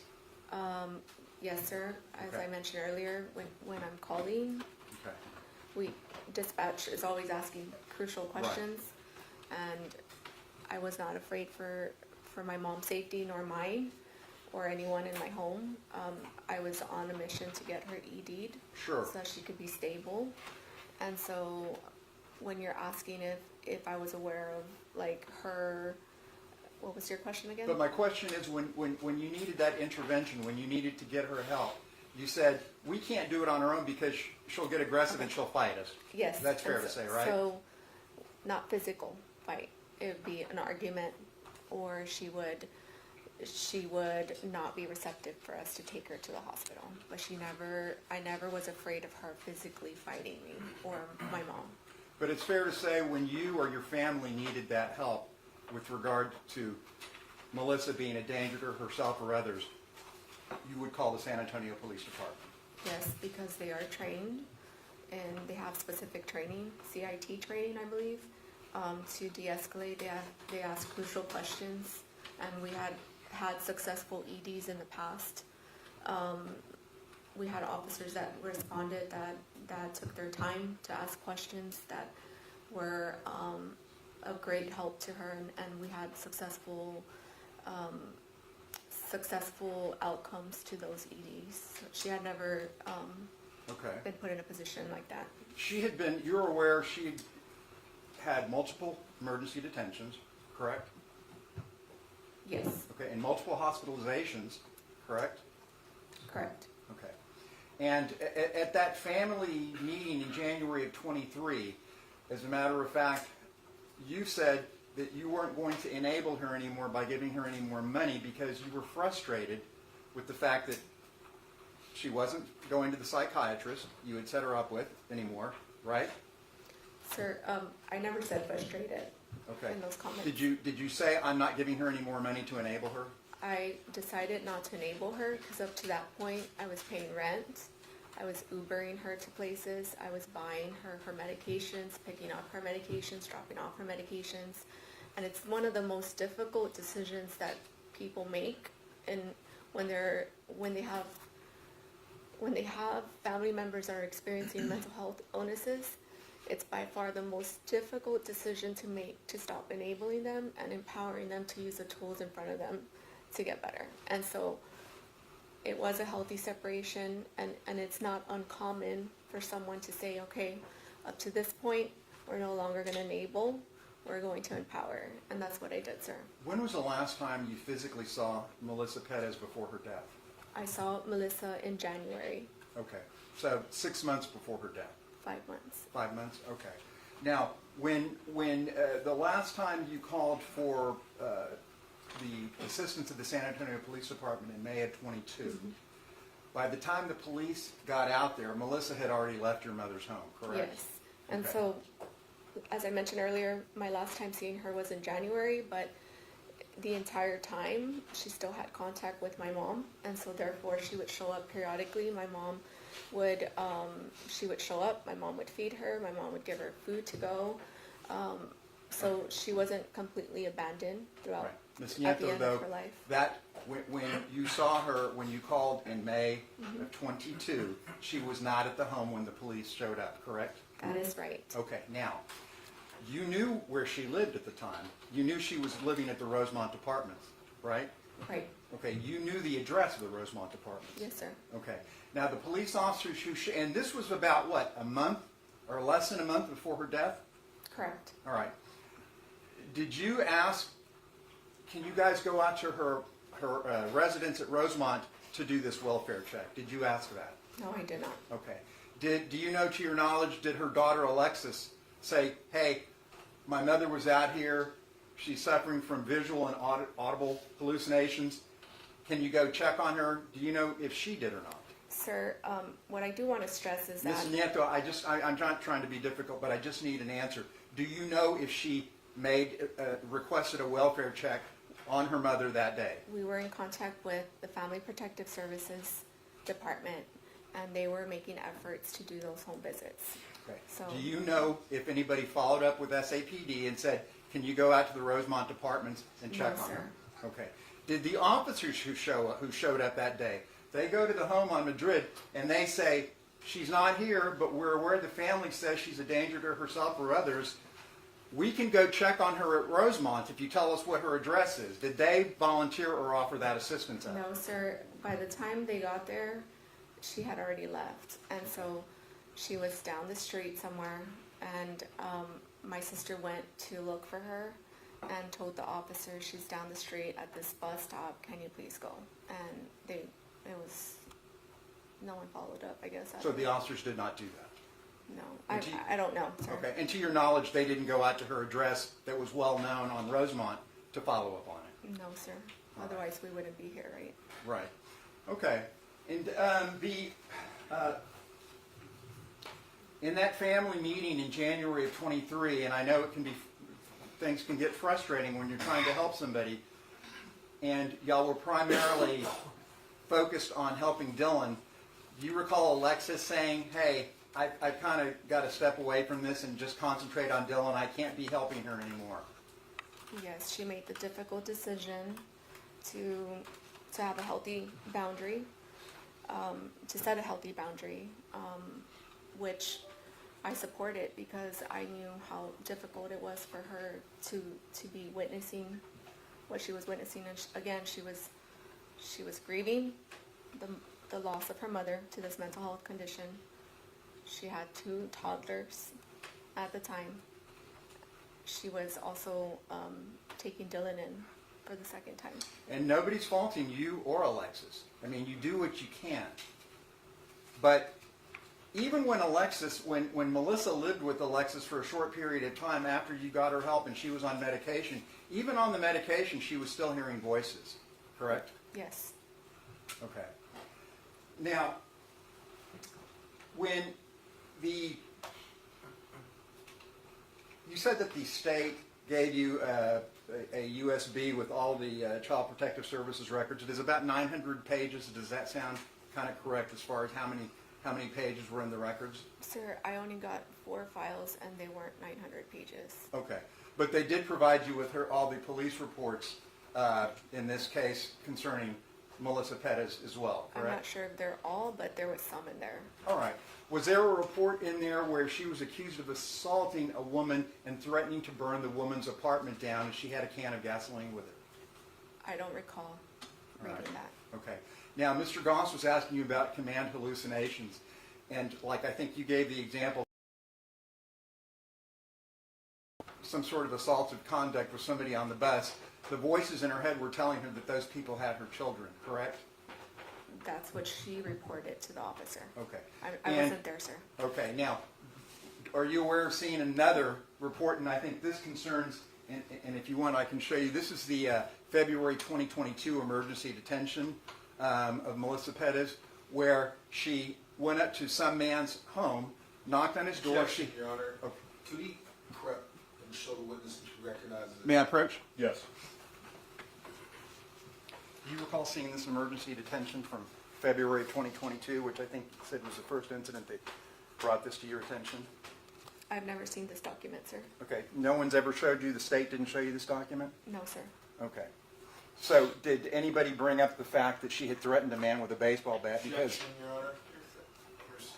I'm testing her knowledge. If they hadn't, I okay. don't know, sir. I've never seen that document. Okay.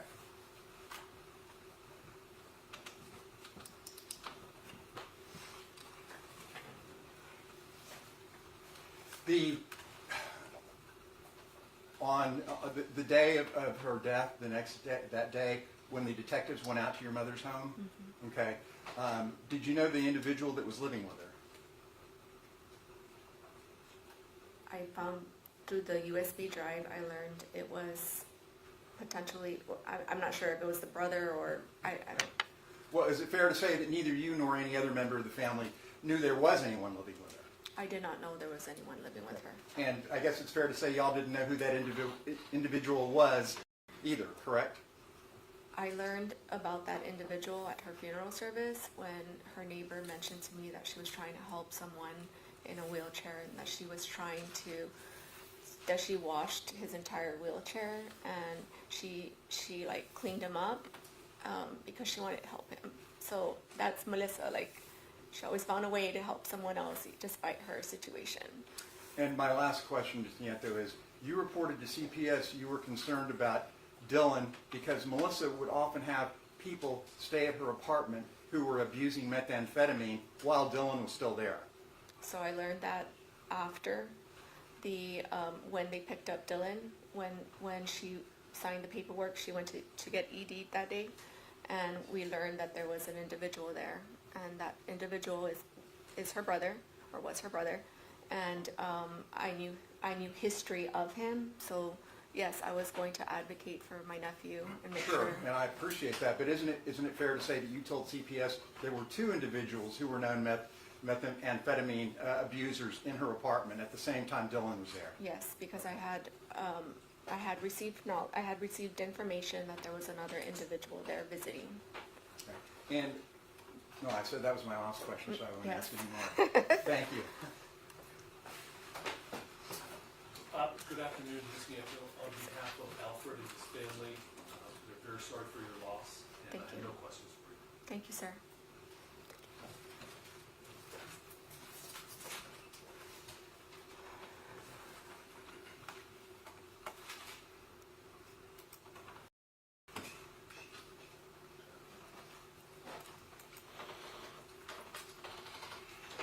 Ms. Daisy,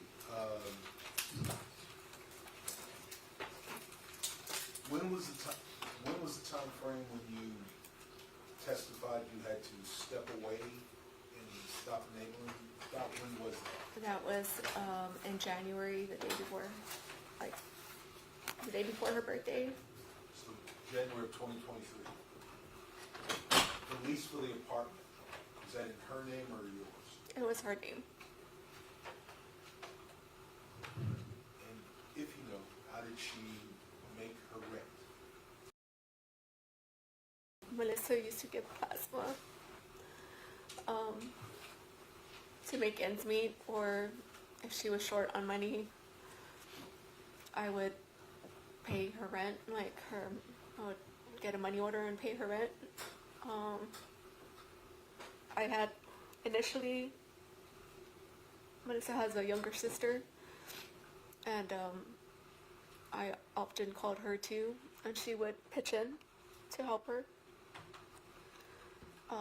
It was a joint effort. I think all of us tried our best to help her.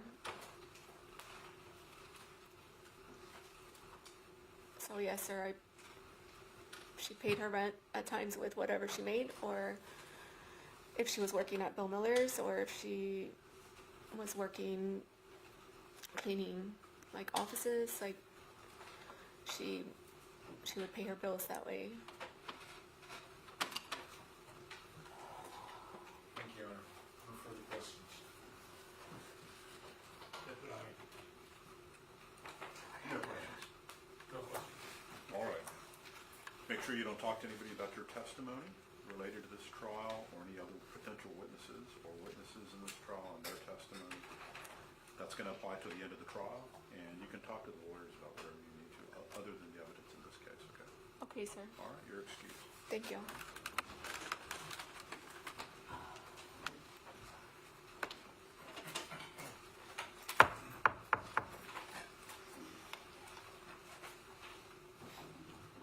All right, State. Your Honor, state would call Detective Ronald Soto.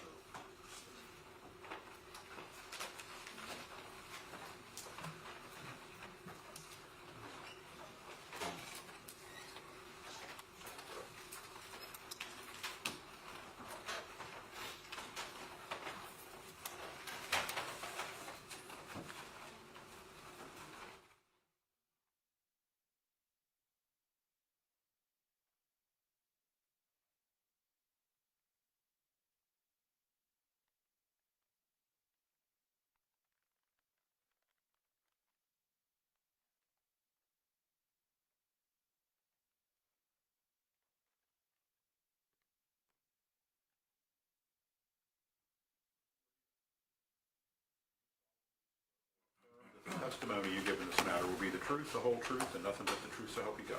Thank you, Your Honor. All right, you may need to adjust the microphone. Make sure everybody can hear you. Yes, sir. Introduce yourself to the jury and spell your name for the court reporter, please.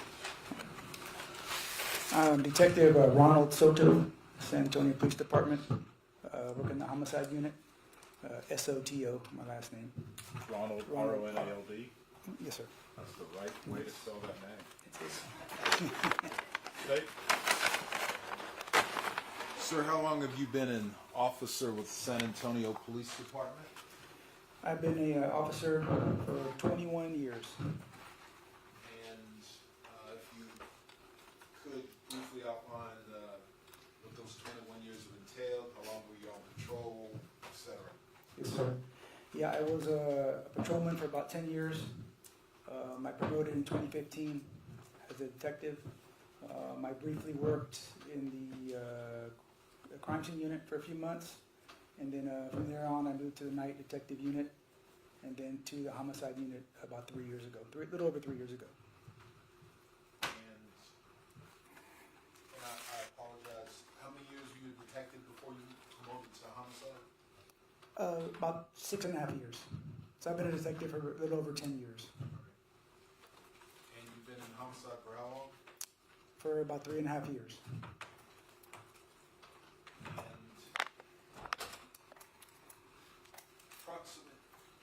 approximately how many homicides have you been lead investigator on in those 2.5 years? I would say about 24 homicides. And how many officer-involved shootings have you been lead investigator on? About eight or nine, I think. And what was your role as regards this case today? I was the lead investigator in this case. At the time, June of 2023, had you been lead investigator for an officer-involved shooting before that? No, sir, that was my first one. If you would please, how did you get alerted or notified about the events that took place on June 23rd, 2023, at the Rosemont Mills Apartments on Old Pearsall? How did you find out? I was called by my sergeant, Sergeant Chad Whittaking, I believe, called me up that morning and informed me about the incident that happened there that morning. Okay. What did you understand to be?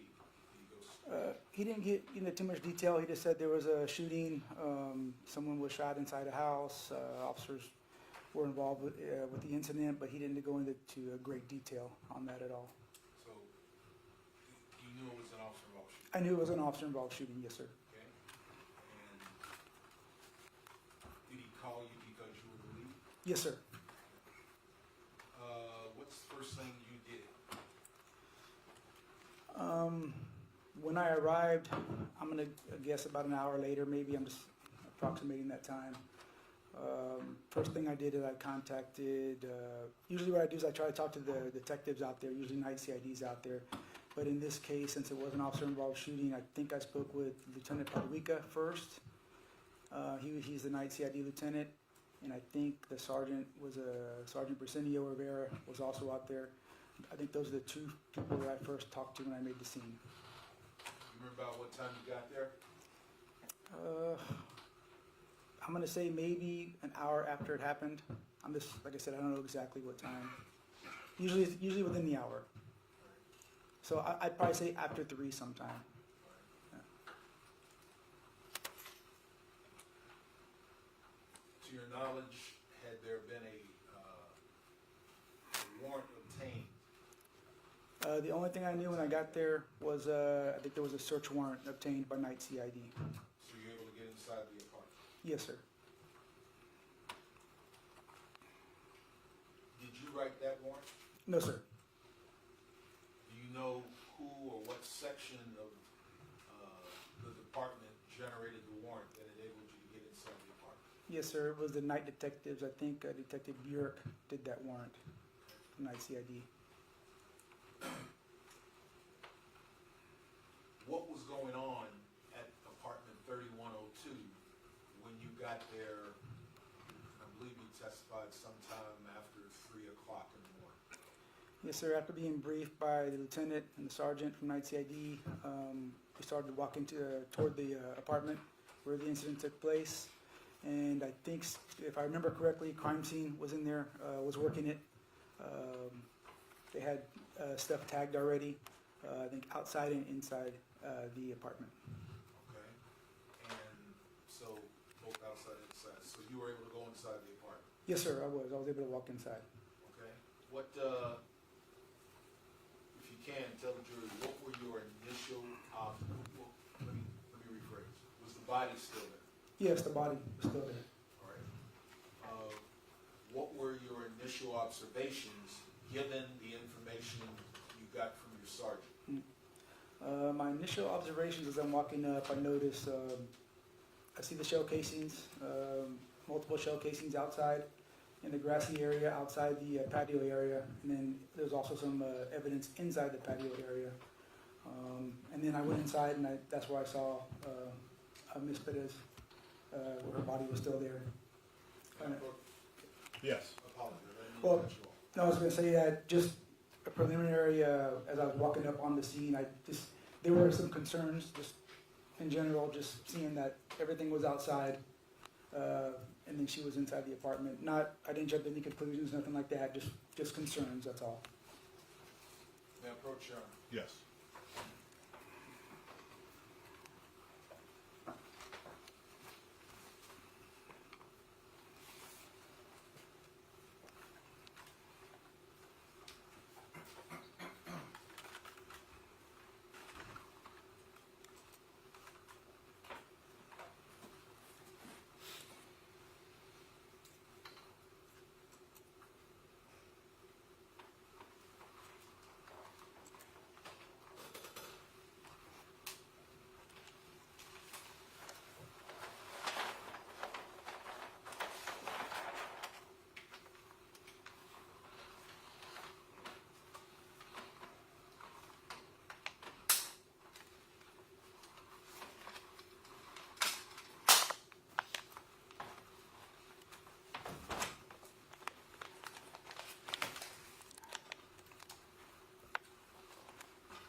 Detective, I'm showing you what has been marked as State's Exhibit 28C, or Charlie.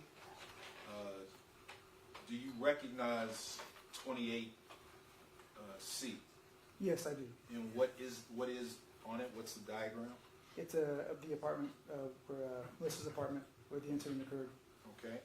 And so, where's the entry? And if you can step down, point. Okay. Where's the entry? The front door. Beautiful. All right. And so this area here, what is that? That's the patio area. Okay.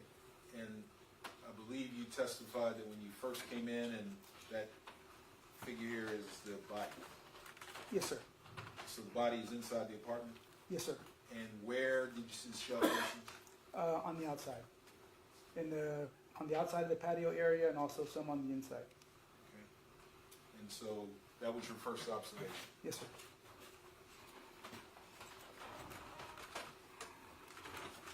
Did you observe the evidence technicians going about their tasks? Yes.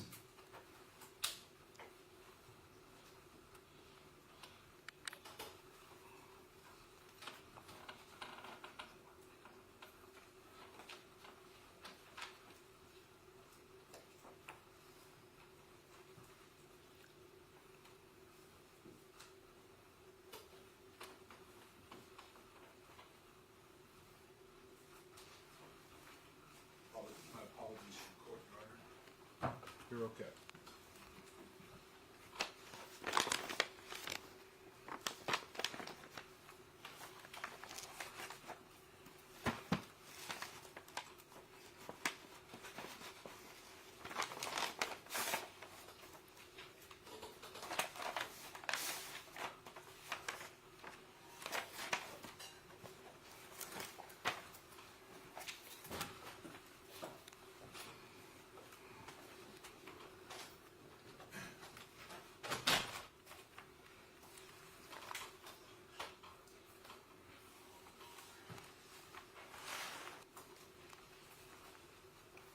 Do you recognize any of the evidence techs that were working that night?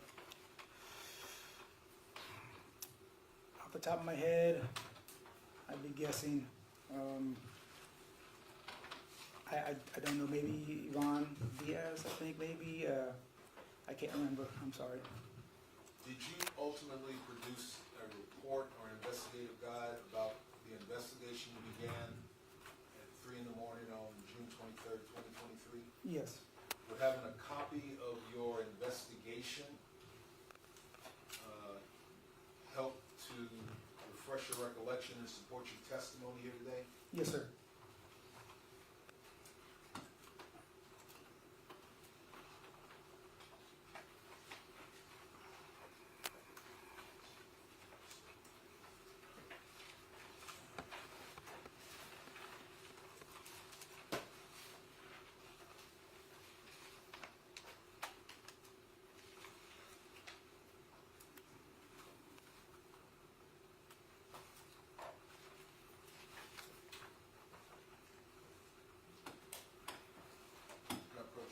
Yes. Detective, I'm showing you what has been marked as State's Exhibit number 193 for identification. What is 193 for identification? That is my prosecution guide. Take a moment, flip through it, see if it appears to be complete.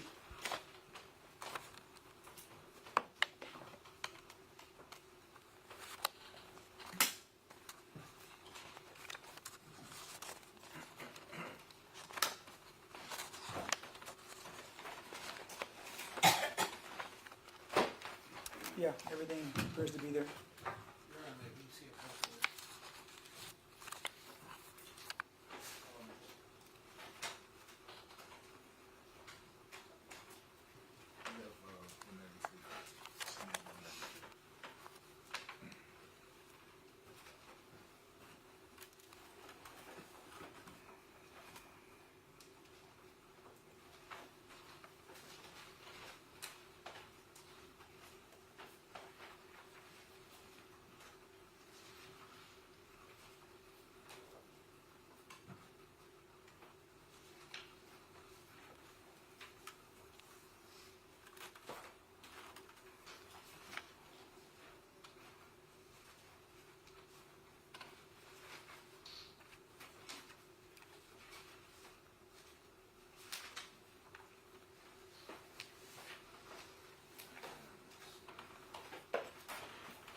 And I apologize for this.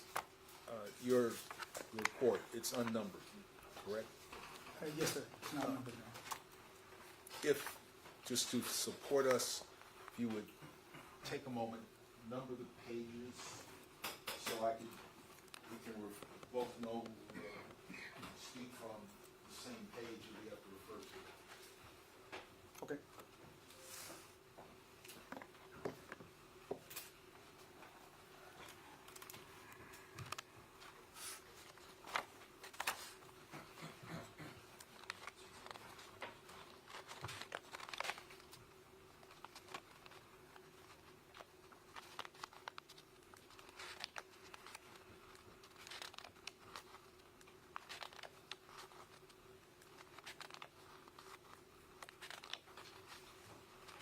Judge, while he's doing that, my report is actually a page number, so I'd just like to go check his too, just a minute. So I'm just confused by the number of pages.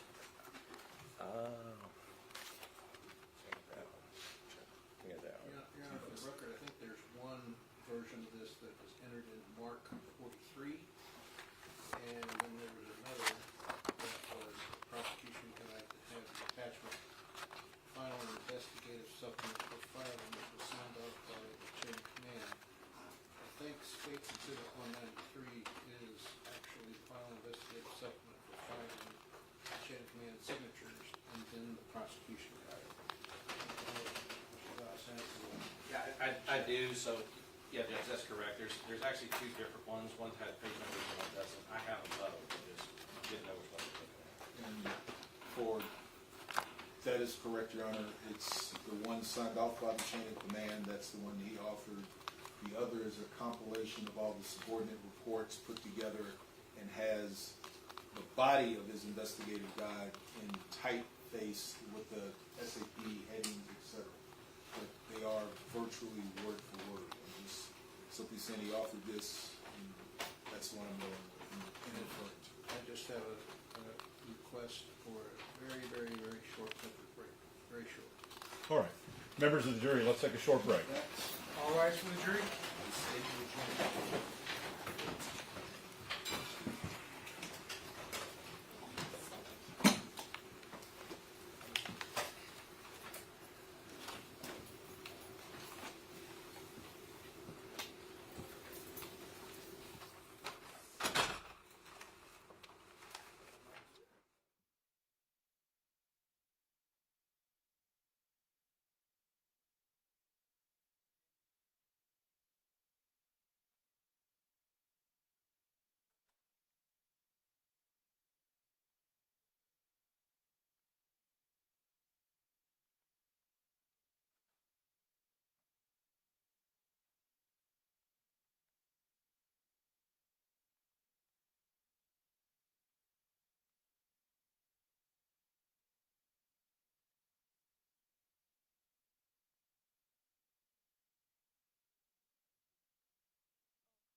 Okay.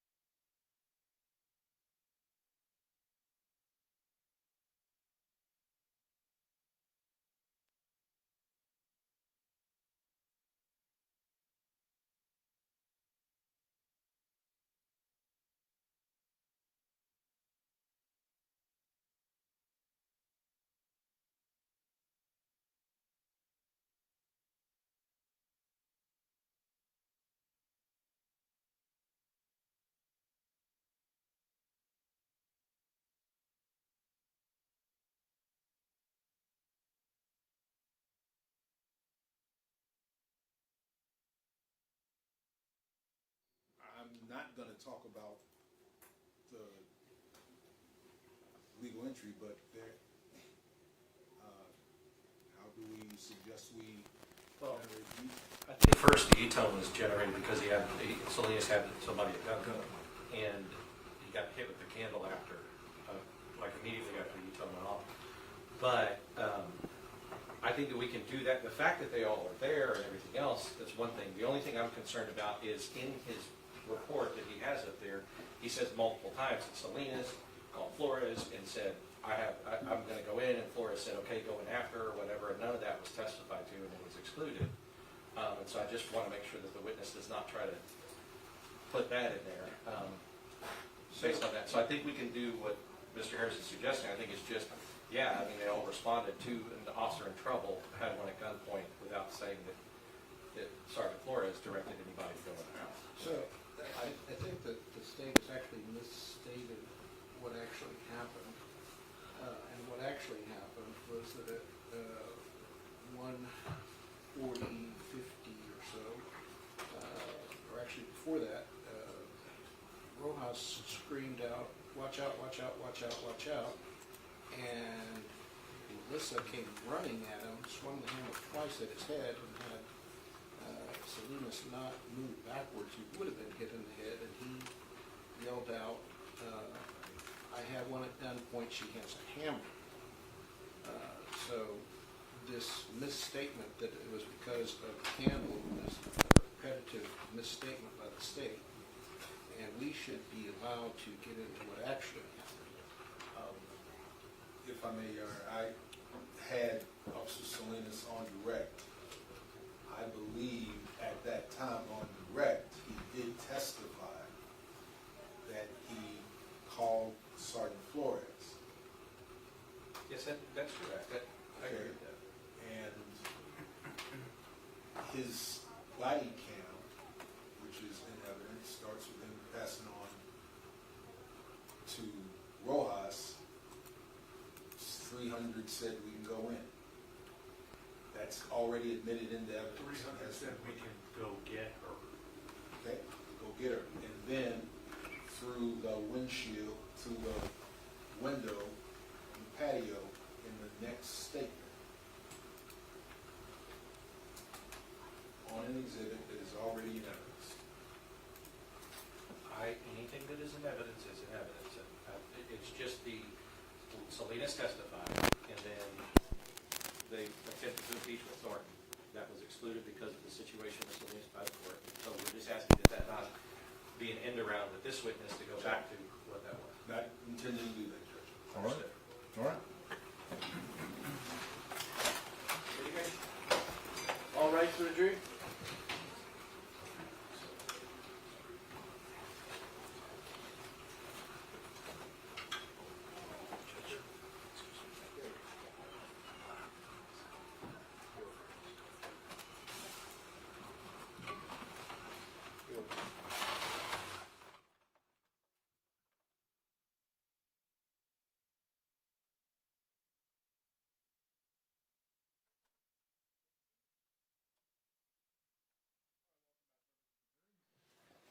All right, well, we lost our call. Okay. Detective, as I recall before we took a break, we were talking about what you observed when you got into the apartment. Who was there, what was going The CSIs were in there processing evidence when I got there. And Your Honor, will move to publish State's Exhibit 150, which has already been admitted into evidence. All right.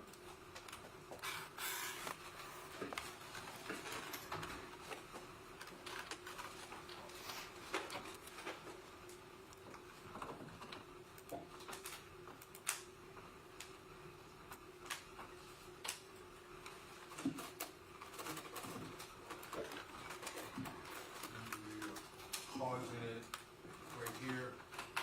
What is that collection of placards that are out there? What's there, if you recall? Shell casings. Is that what you talked about earlier? Yes, sir.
Yes, sir. Did you have any instructions or directives to the evidence technicians that were collecting evidence and filming what was published to the jury? They were already doing it in the process of collecting everything, so I didn't give them much direction on that. Now, how long were you out at the scene? So you got there a little after 3? I'm gonna estimate maybe an hour less, maybe somewhere around an hour probably. Not sure. Where did you go when you left the apartment complex? I went back to police headquarters. And what did you do when you got back to the public safety headquarters? After getting back, I think I met with one of my sergeants that were there. He instructed me that one of the officers were there. I think it was Officer Alejandro, and he told me that I was going to be taking his statement. And what did you have to do to prepare to take the statement of Officer Alejandro? I think they already had a room set up. It was one of the sergeant's rooms, sergeant's offices on the ag assault side of the office, and I had to go there and set up for the viewing for him to watch his body cam. Okay. Did you know if his body camera footage had been downloaded by the time you were there? Yeah, it was my understanding that they had already downloaded everything when they got there. And they is who? Oh, I'm sorry, the defendants. All right. And so, where did you go? What did you see? I set up the room, I signed into the sergeant's computer, and I pulled up the body-worn camera under my name. All right. And what did you do after pulling up? And whose body cam did you pull up? It was Officer Alejandro. As you were doing that, did he have any requests, demands? Did he want to see a counselor, therapist, doctor, or anything? No, I don't. He did not. No. After you made his body cam footage available, what did you do? I think he met with one of the cleat attorneys that was there. I told him whenever we're ready, we'll start. I can't remember if they had a brief meeting before. I'm thinking they did, but I'm not 100% sure. And then after that, went in there, and then we started proceeding with the statement. Well, I'm going to take it by that. So Okay. you set it up. Okay. He had support. Yes. Did you stay? Did you leave? What? Usually I'll let them talk to the cleat attorney on their own for a few minutes. So I might have walked away for a few minutes and then came back. Could they play the video on their own? That I can't remember. I don't know. I'm sorry. I can't. I had it set up, but I'm not sure if they were able to look at it at that time by themselves. How long were you gone? Maybe a few minutes. Just walked away for a few minutes. Did they indicate that they were ready? Did you come back on your own, or did you Yeah. come back when they were ready? No, I just came back to check, and then when I came back, they were ready to proceed. And when you say proceed, what do you mean by proceed? Well, that's when I sit down. We turn on the video, and then we kind of start from the top about how this incident occurred. And how does that process work? Are you asking questions? Does Officer Alejandro start on the narrative? Please tell the jury Yes. how this works. Yeah, usually I'll kind of I'll ask a few questions to kind of get us started, get us in the right direction of how he got out there, maybe what they were dispatched out there for, and usually we'll get down the header. It'll be like it'll put information for him, how long he's been on the department, education level, things to that extent, and then we go into just he's on patrol, kind of start from that, maybe what he was doing prior to the call. And we'll kind of go from there and just kind of work our way into when the incident happened. Are you asking him questions, or is he talking to you in the narrative? It's a combination of both. I mean, just once we get him started, the questions will go down. I won't ask as many questions. I kind of let him go. This is in his own words about what happened. And how is this being documented? Somebody writing it down longhand? What's happening? So I'm actually typing up the statement as we go.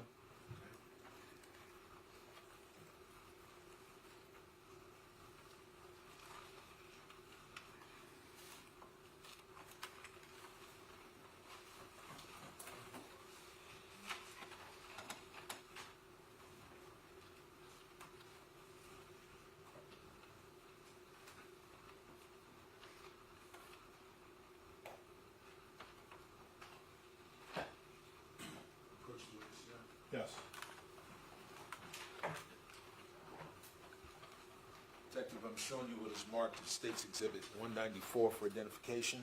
What is 194 for identification? That is Officer Alejandro's type statement. Okay. How do you know it's his statement? His name's at the top, and he had signed it. I'm signed here too, also. Okay. Yeah.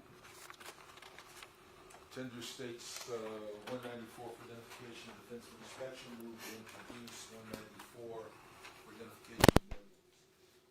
We would like for Daniel Villalobos' statement to be introduced as well under the rule of optional completeness, since all the officers are stating that they were justified in explaining the same event.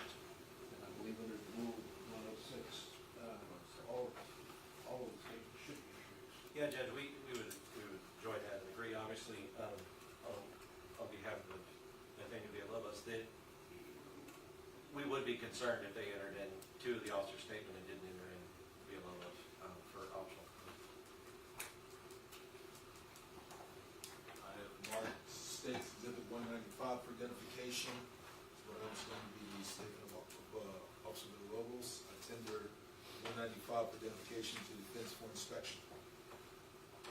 And I have no objection to either. we would like both to be introduced. Yes, Your Honor. We have no objection to either exhibit. All right, both 194 and 195 are admitted.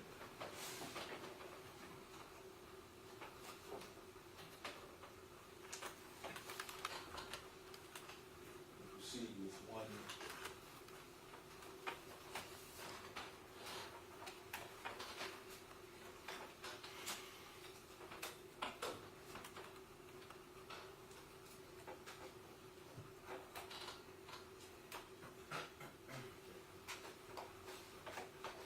Detective, I'm showing you what is introduced into evidence, State's Exhibit 194.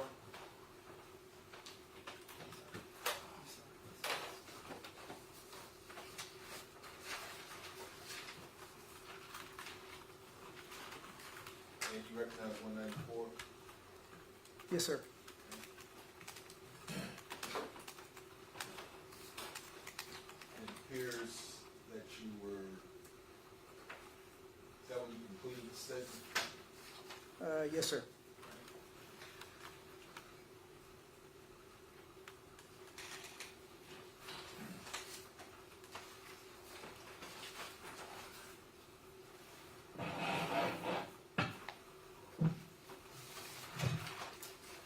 Why was Officer Alejandro dispatched to the apartments on Old Pearsall Road?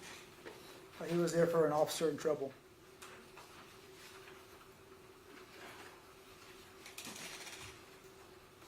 He indicated there was a suspect wielding a hammer and then throwing a piece of glass at him. Yes, sir.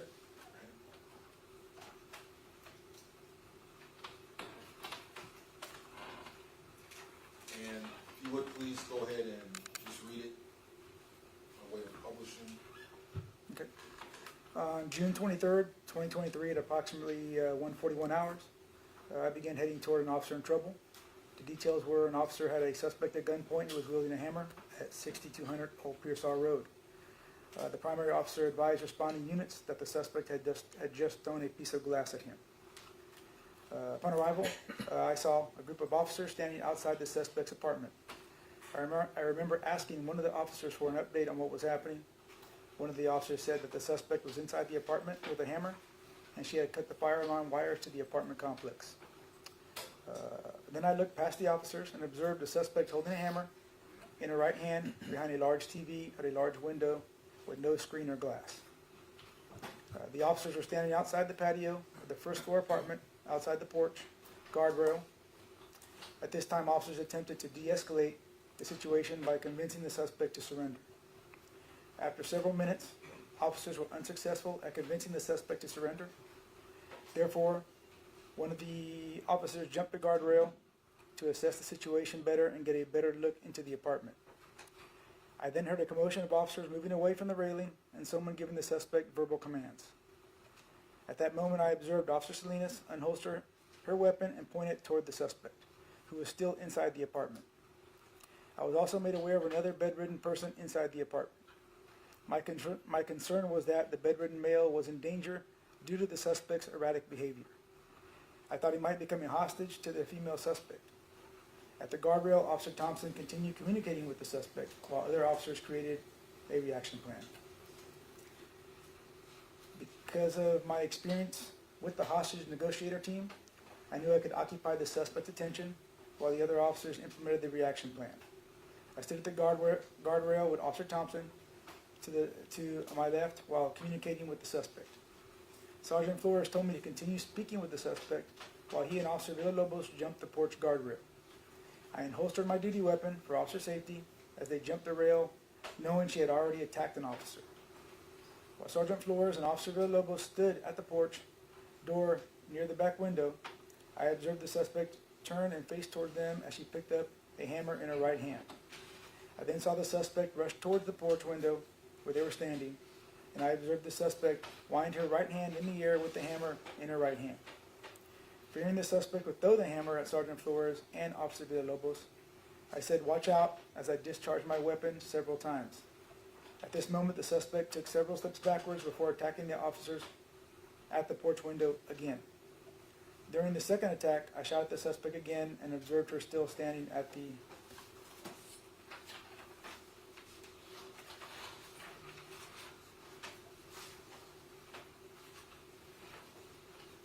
window. At the same time, Officer Villalobos and Sergeant Flores fired at the suspect simultaneously. Moments later, I didn't see the suspect standing at the porch window and observed Officer Villalobos force entry through the porch door. After Officer Villalobos made entry, I followed several of them inside to provide life-saving measures to the bleeding suspect. I then saw officers already providing life-saving measures to the suspect. A supervisor then instructed me to leave the scene and stay outside. I sequestered myself and I was transported to the homicide office to provide a statement. All officers were in full San Antonio Police Department uniforms and were driving San Antonio Police Department marked vehicles. I consulted with Cleat Attorney Bream and then spoke with Detective Soto about the incident. Everything I have said to Detective Soto is the truth, and I have read my statement, and it is correct.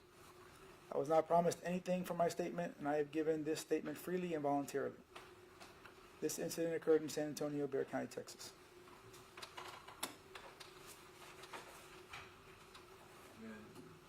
And do you know who took 195?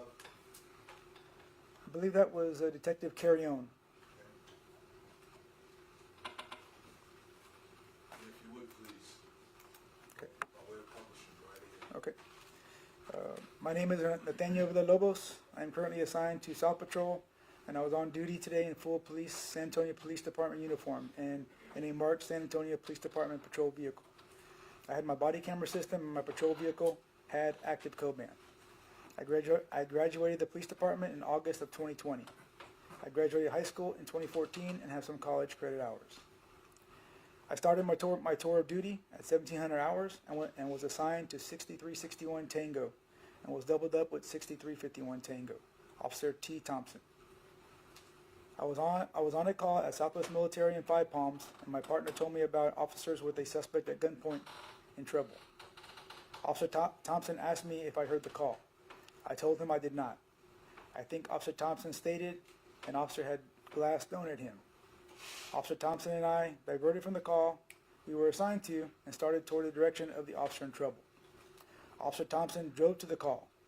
The call was off Old Pearsall Road and was a few minutes from our location. We drove to Old Pearsall Road using our patrol vehicle emergency lights and siren.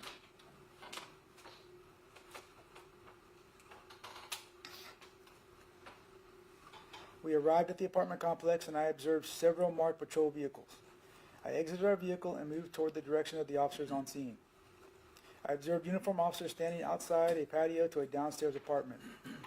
I contacted an officer at the scene, and that officer told me that someone threw a glass candle at one of the officers. Another officer stated that an officer was struck with a glass candle, but was okay. I did not recall the name of the officers who provided me the information. I moved toward the railing of the patio and observed a white female standing in the living room of the apartment. The female was wearing a white muscle shirt had a shaved head, and was holding a hammer in her hand. The female was walking back and forth in the apartment and talking loudly. I could hear the female state, "We can't go inside. We need a warrant." The female stated we were disrespecting her house, and she continued moving back and forth inside the apartment. The female appeared to be aggressive, confident, and belligerent. The female had the hammer at her side, and it had an orange in color handle. I observed the window open with no screen or glass to the apartment and decided to communicate with the female. I asked the female, "Why are we here? Why are we out here?"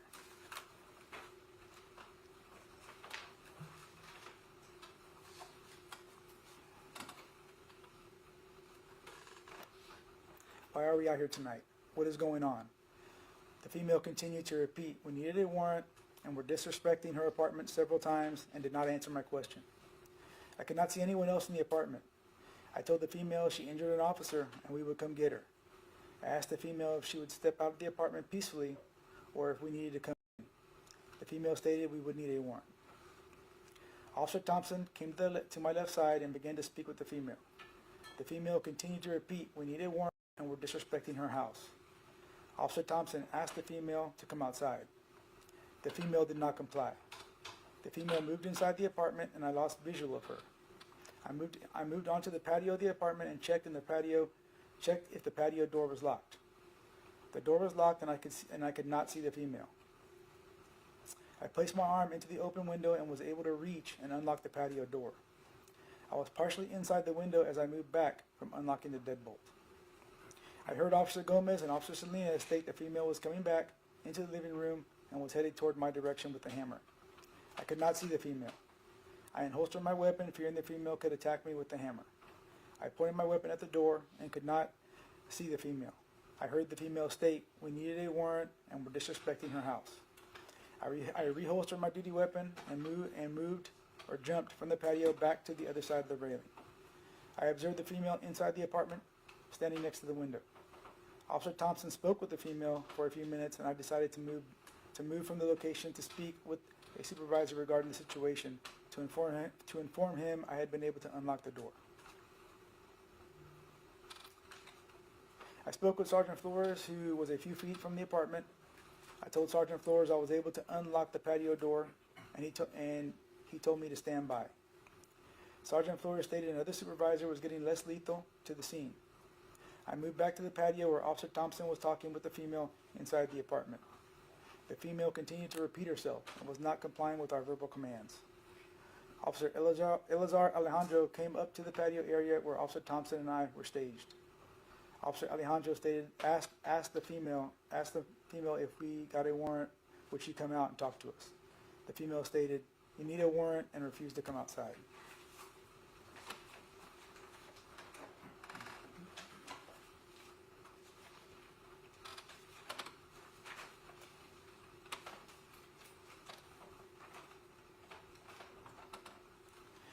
We continued to speak with the female for a few minutes, with her refusing to comply. Our conversation with the female was not going anywhere, and I decided to move locations. I moved to speak with Sergeant Flores, and he told me a team was going to be entering the apartment soon. Sergeant Flores stated a team would be entering the apartment from an open window separate from the window where we were positioned. Sergeant Flores stated I needed to keep communicating with the female and keep her attention. I moved back to the apartment and jumped onto the patio. I could see the female in the living room as officers continued to speak with her.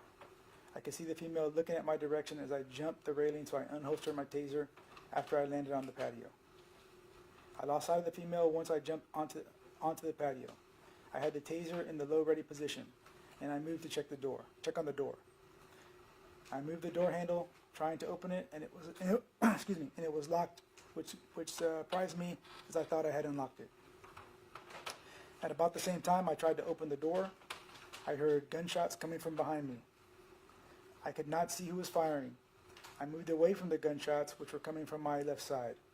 I moved toward my right and positioned myself against the wall. I observed the female in the living room through the door. She was standing up, holding the hammer. The female appeared as if nothing happened. I moved toward the patio door to open the door handle with Sergeant Flores behind me.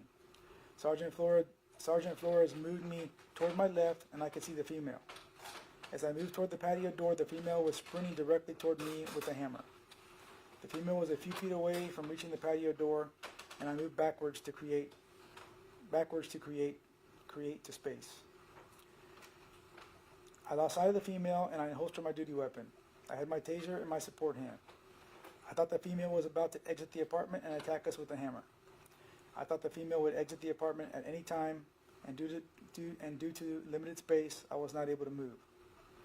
I thought the female was on the other side of the wall, and I fired 3 shots where she would have been positioned. I heard an officer state the female was down. I kicked the patio door and broke the glass. I observed the female on the ground. I placed my arm through the door to inside the apartment and then unlocked a second deadbolt. I opened the patio door and entered the apartment first. I observed the female bleeding on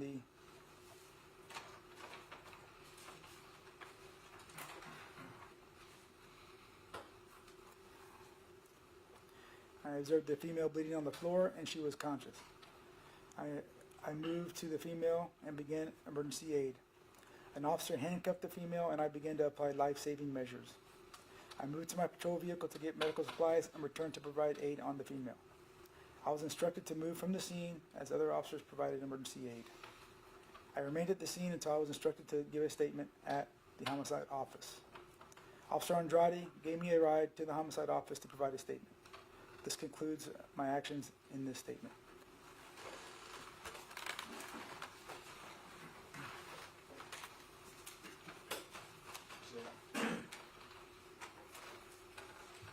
So at the time you took the statement from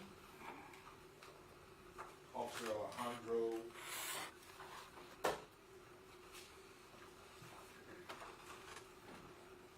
he had an opportunity to stop, review his body camera if he was unsure of anything? Object to the characterization, unsure, never mind.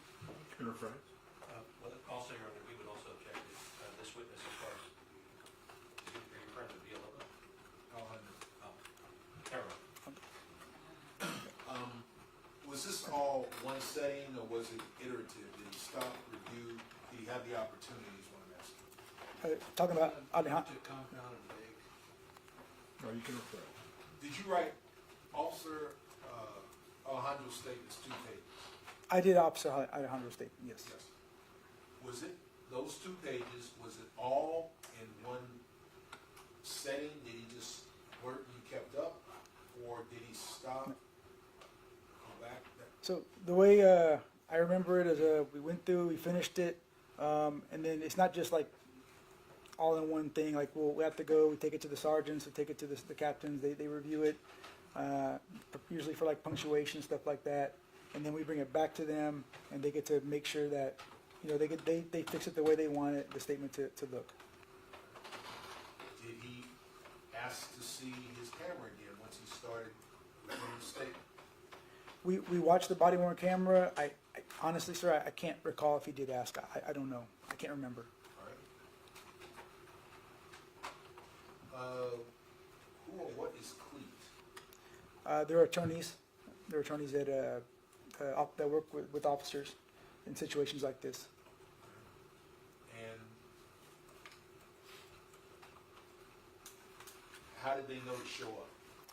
They're notified usually by the shooting team command staff. Someone will call them and let them know, and they usually go straight to headquarters.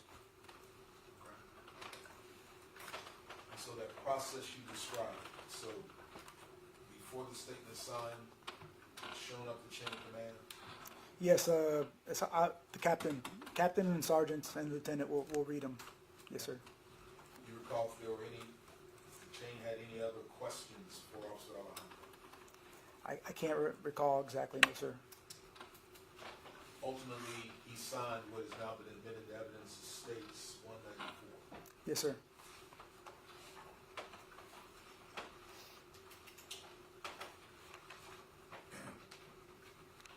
After you had the statement, then what did you do in your investigation? At that point, after the statement was complete, I'm working with other detectives We work as a collaborative unit there, especially in an officer-involved shooting like this. There's a lot of people there, a lot of detectives there, captain, sergeant, right? And all the officers, all the witness officers are there.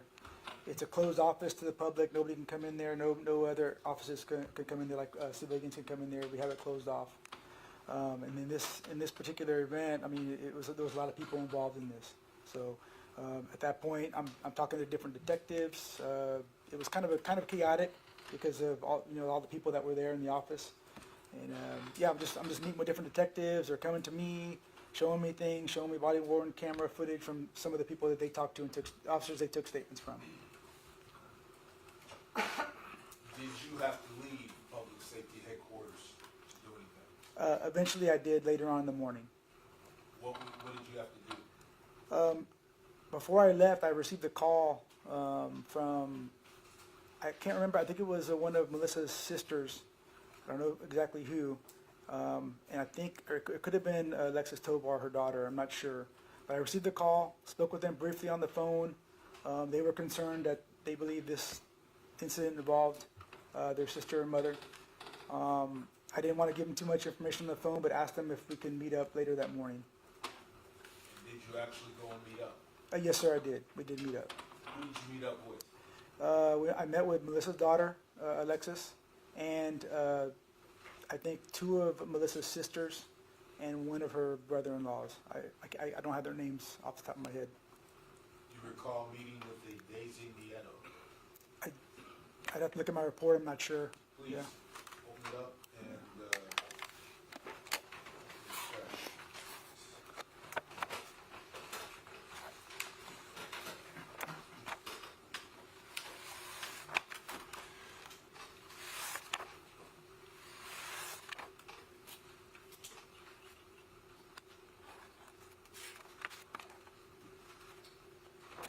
recommend you look at about page 47 or thereafter.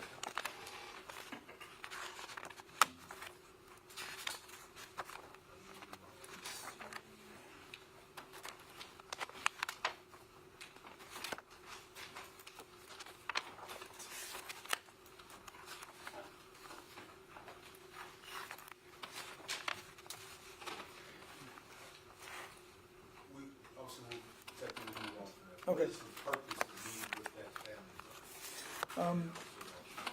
Usually it's we do every time we have a homicide or someone dies, we even for suicides, we'll do a next of kin notification, try to find the family, let them know, that their loved one has passed as soon as possible. It's one of the priorities that we want to get done on almost all of our cases. Does the department have any particular or special considerations when there's an officer-involved shooting that results in death? Well, yeah, it's kind of heightened. This is something that's prioritized. They want us to get that done. Yes, sir. Okay. Does that involve or entail any different considerations than a normal homicide? When it's an officer-involved shooting? No, I mean, it was just I think an officer-involved shooting. It's just we have a lot of people looking at the case. A lot of the brass are there. They're looking down on everything, and it's just something that they probably want prioritized. But normally, in any case, when I get a suicide, I'm looking for the family like right away, trying to make a notification, especially if you have a positive ID on somebody.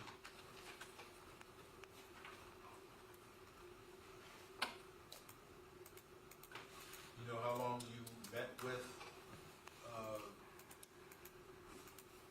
Ms. Perez's daughter, Alexis Tovar? I'm going to estimate maybe 20, 30 minutes. It could be longer, it could be shorter. Around that time, it was about 20, 30-minute conversation. Was it, did you meet with them at their home or was it down in headquarters? It was, I think it was at one of the aunts' houses. It wasn't where Alexis lives, I know that. Did you invite her daughter to do anything else while you were there talking to her at the home?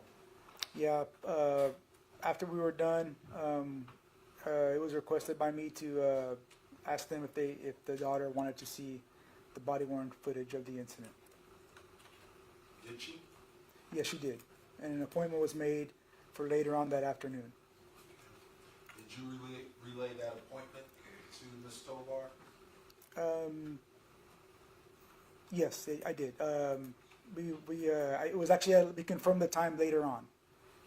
Once I got with the captain and sergeants to make sure they were available at that time, we were able to, I think I called her later on and told her, hey, we're gonna do it this time, and she agreed at that time. Were you a part of that meeting where Ms. Tovar viewed body camera footage? No, sir. One of my coworkers, Detective Dorsey, stood in for me on that. What were you doing while they were looking at the body cam footage? I was actually at that time, I was working on the warrants at that time. When they were looking at the footage around 3 o'clock? Yes, sir. Yes, I was already, we were working on the warrants. Yeah.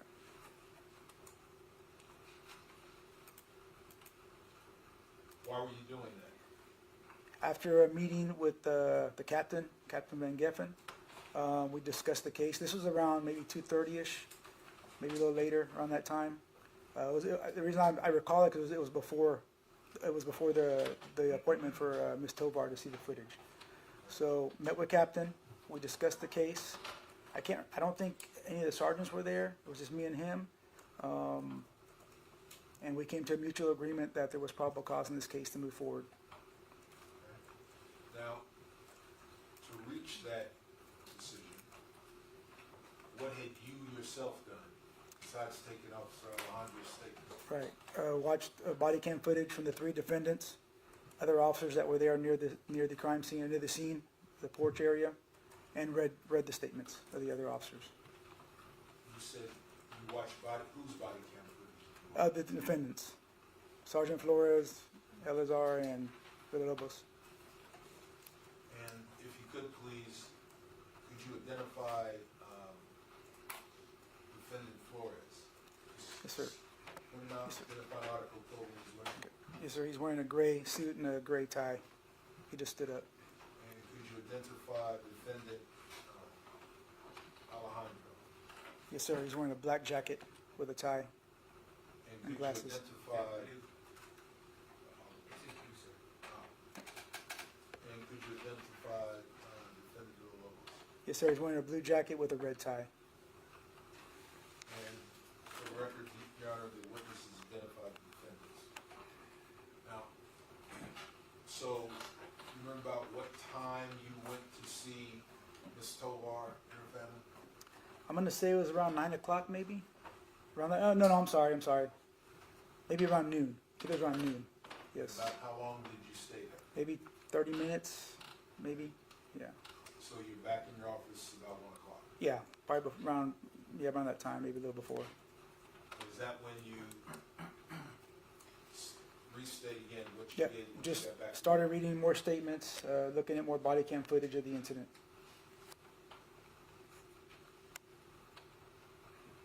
And you remember previously,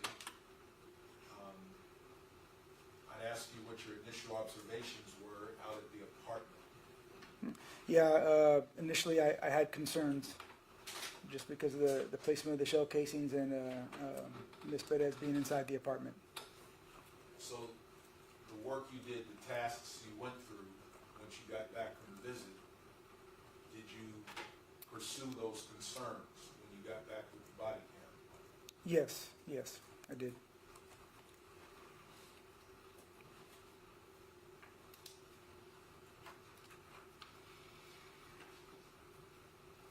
And I believe you said earlier that you got back and you discussed with the captain. Who is the captain? Captain Van Geffen.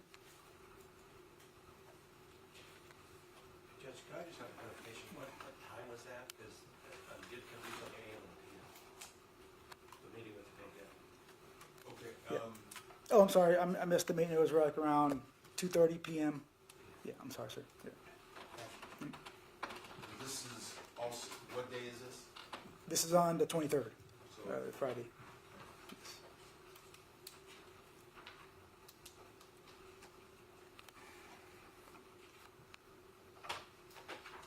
you said you looked at all of the body cam for all of the defendants. Yes. Throughout the morning, like I said, after we were done, I was done taking Elazar's statement. I'm contacting other detectives. Like I said, I wanted to paint a picture for you guys. It was a lot of people there, a lot of stuff going on, and the office was somber. This wasn't easy. These are officers that I've worked with, I've seen out there on the streets. I remember them going to scenes. Like this was tough. It wasn't. Your Honor, I just object, it was real easy for him, he did it in 16 hours, so it was super easy. The investigation was easy, so I'm gonna object to that characterization. Overruled. So yeah, it was just going through the day, very hectic, watching video, just trying to get this done, trying to watch as much as we can until I develop probable cause in the case.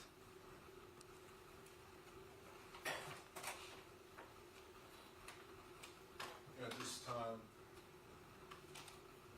move what's to publish what has already been admitted into evidence as State's Exhibit 2, Yes. which is the body-worn camera footage for the defendant, Alejandro.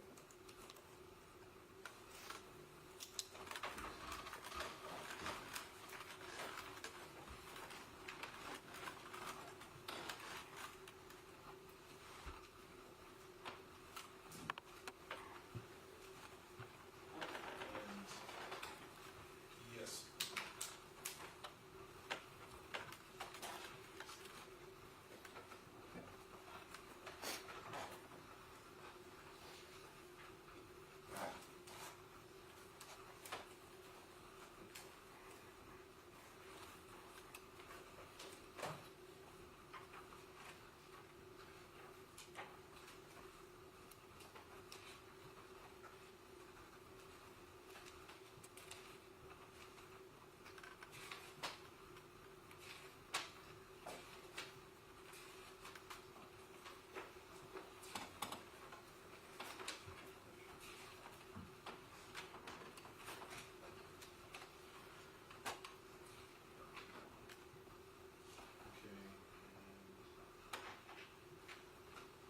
For the record, Your Honor, we're sitting at timestamp 0135, and we're going to advance it to 014404.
To 015026.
Have fun, bro. We miss you.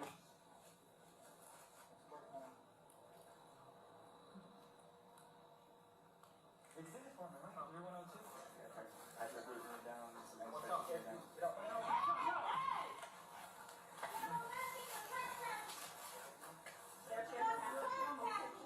You're trespassing. Just get back. You're trespassing. You ain't got work. You ain't got no work. Just hold what you got, Maria.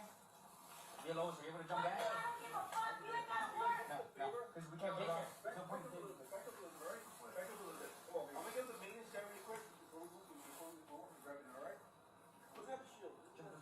Jump now. Down. Jesus, guy. You ain't got no work. And you're harassing me. And There's no point in tasing her, bro, because how are we going to go hands on? No. Oh, the door's on? It's on the, that's what I was The saying. sergeant? I was trying to tell you how to tell him that. What door's unlocked? This door's unlocked. You unlock it? Yes, it's unlocked. Let me look at him. I don't think he knows it's unlocked. I'll go grab it. The ramp? No shoe. Just in case. That door is unlocked, Sarge. This door right here is unlocked. FYI. Yeah, but that door's locked, this is open, we've got another window in this bedroom. There's a window also on the side that's a back bedroom that she hasn't gone near. I mean, I've already got the screen off that. That would usually put the screen off too. Maybe we'll go out and come in behind her. So I can see her. I would think the screen was unlocked. I figured what are you doing with the window? Go through the door real quick. But we have to pray on good contact. Huh? We have to pray on good Well, that's what I'm saying, but She has a weapon. but if it doesn't make good contact, if it doesn't make good contact, bro, we can just keep her foot on the door and she won't come out. That's what I'm saying. Yeah. And then if we see her drop you, get in there. Yeah, you do something at one of our restaurants. Yeah, that makes sense.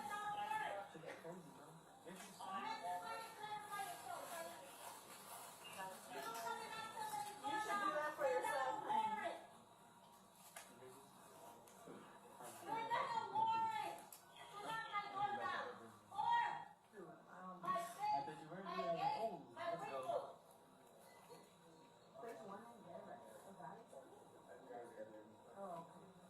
Oh, shit. Yeah. You ain't got a warrant. You don't have a shotgun? You carry like 10 things with you, right? Shotgun. That's legal. You want me to ask, Sarge? You don't. He's got. There it is, bro. This door right here, son. Yeah, is this one right? How did you reach? Oh, he's tall as hell. Long ass arm. That's all. And she doesn't hold alone, right? No, it's a bedroom. Let's wait for Sergeant to get his next vehicle. We'll go under the shield, we'll get contact her and keep communicating with her. And she has said, if she doesn't handle it, sure, we would have to leave. But hopefully we can get Sergeant together to use his just to go, you know, so this one is open for sure. This last one.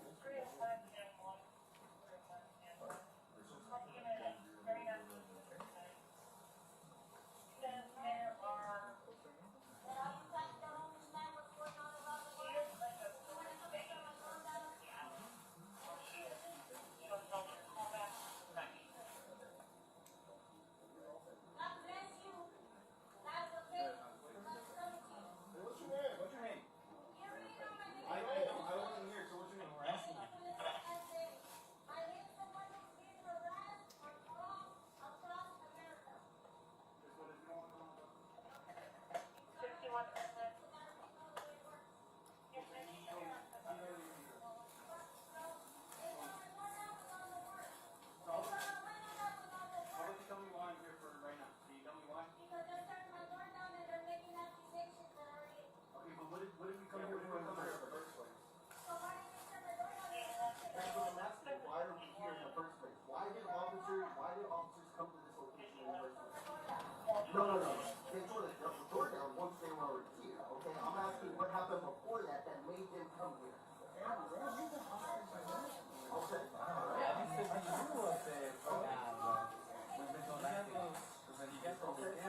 come out and talk with us peacefully, okay?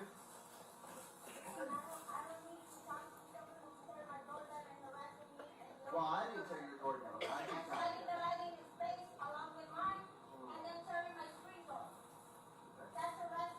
Okay, so would you like to come out and talk to us? Okay. So you're gonna make us go in. I've already explained that to you. Okay. Well, we'll see what the judge has to say about it, okay? We'll figure it out at that point. Okay. Well, like I said, one way or another, what's gonna happen is gonna happen, okay? I'm trying to explain the law to you so that this doesn't escalate. So before this has to get complicated, can you please just come up so we don't have to use force or anything like that? Detective Soto, do you recognize the voice that just asked Ms. Perez that last question? Yeah, Officer Villalobos. And the other officer that is up front at the railing before Officer Villalobos asked his question, do you know who that is? I believe that's Officer Thompson. And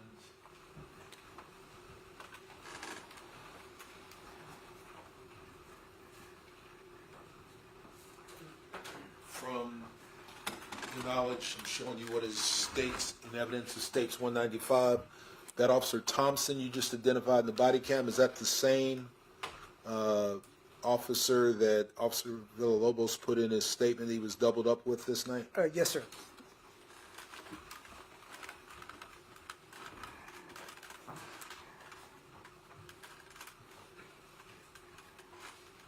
Because I already know what's gonna happen. So if it's gonna happen regardless, what's gonna happen? Easier? What's gonna happen? Tell us what is gonna happen. That previously I've been arrested on false accusations. I'm not having it anymore. This isn't false. You threw something This in is it false on the officer. accusations because you came and tore my door down. Okay. Okay. We're trying to be very patient with you and very If you want to be cordial. conventional, Mhm. you respect that elderly man that I picked up from the street, and you respect my property, and you respect my apartment. We are trying to. If you would just come out, then your apartment, nothing's gonna happen to it. You want me to come out so you can arrest me? Well, it's either you come out and we arrest you, or we go in and we arrest you. Well, I'm not, you know what? I'm not going that way. I'm not going 45 days again for false accusations because I've been there, done that 3 times. Okay. All right. Well, like I said, we try to do this very peacefully. You need a warrant. No, we You don't. ain't got a warrant. I promise you, I don't. So if we had a warrant, you come out peacefully? If you had a warrant, let the judge give you a warrant. Okay, so hold on. Hypothetically, if we had a warrant, would you? You need a warrant. Don't act stupid. Well, that's what I'm saying. What if we had one? Would you come outside? You don't have a warrant. Okay, but if we had one. If we had one. If you had a warrant for what?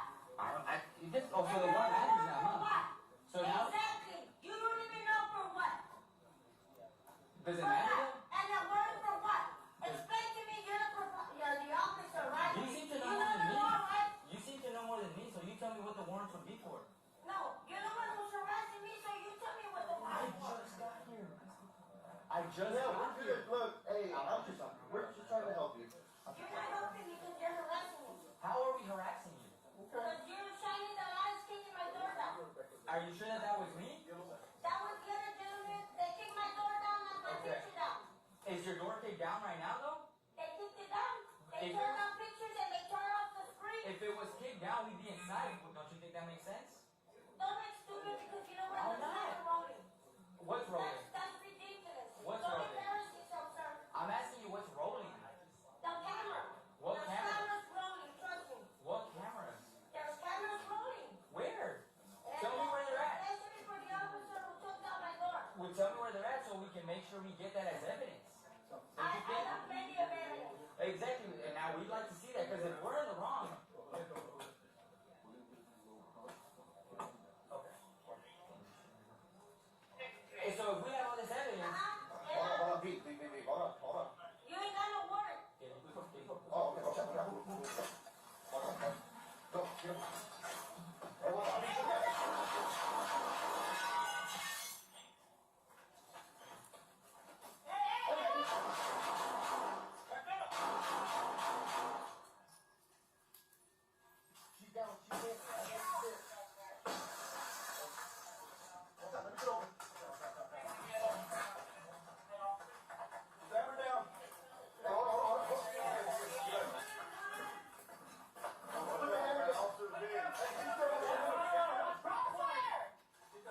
cut her stuff up. Check her arms and legs first. I know she's seen the shoulder somewhere. I see an injury wound, looks like top of the back. Alright, let's go ahead and get some tourniquets on her legs and her arms. If she, yeah, let's find out where that blood's coming from. Hey, here. Hey, bro, just put it all up. Yeah, put it all up. Yeah, put it all up. Put it all up. My hands are moving.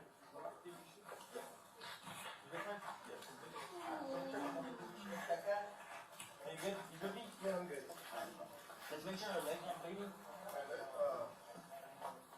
Yeah. Can someone pay attention?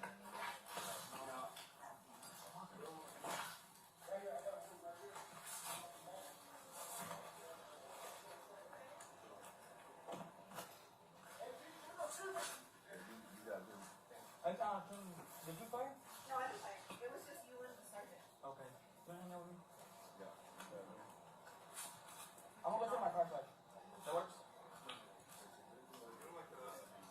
Once you clear your front, where's your car? Over here. Clear your front. Mine has my negotiator stuff in it, so I'm gonna have to take my car.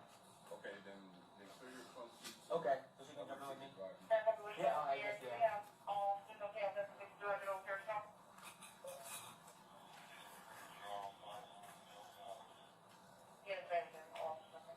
Oh, my car's back here. Right.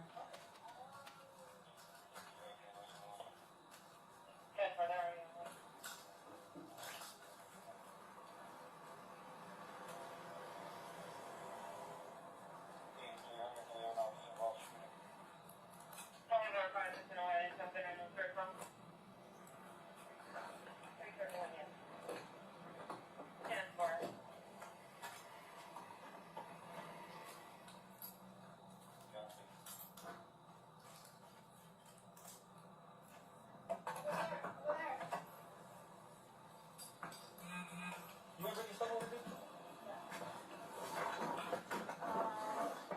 want me to move my computer over there? Yeah, I'm gonna move it up to you. So, are you able to get back here? What?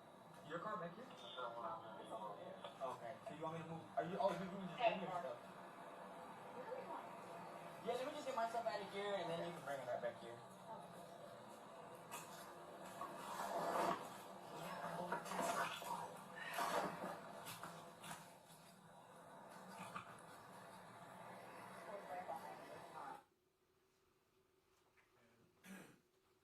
State's Exhibit 2 is finished playing, and for the record, I'd like to go back to the timestamp approximately 01:53:50.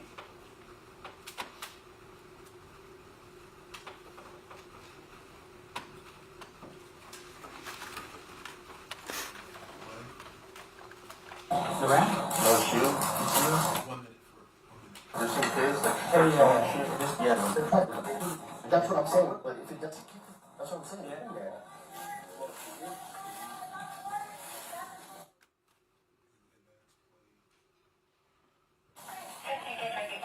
Yeah, you threw something at one of our officers. And do you identify the name, can you identify the female officer that just spoke? Officer Maria Salinas. Yeah, that makes sense. It's crazy, bro.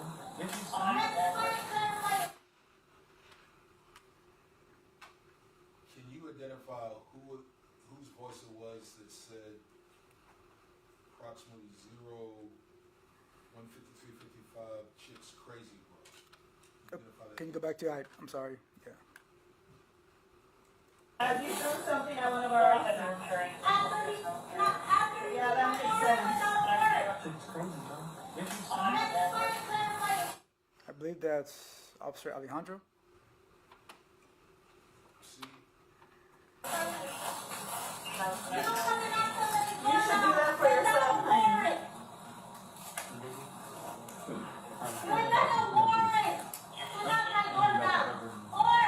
I bet you were doing it. Oh, let's go. There's one in there, right? A guy? Oh, Oh, shit. yeah, so. and could you restate what your heard the conversation between Officer Maria Salinas and right before what Officer Maria Salinas said? I think they were telling him that there's somebody inside. And what was Officer Alejandro's reaction to that? He was just, oh shit, we have to go in. From your recollection of playing the rest of State's Exhibit 2, did Officer Alejandro do anything with that information after explaining we have to go in? Did he relay that to anyone? No, he didn't tell anybody, never went to check on him. I never heard any more conversation about Mr. Santos. And so by way of your answer, you understand that there's one in there, and he said we have to go in, is referring to the Yeah. person Santos de la Rosa. Yes, sir, Santos de la Rosa, her roommate.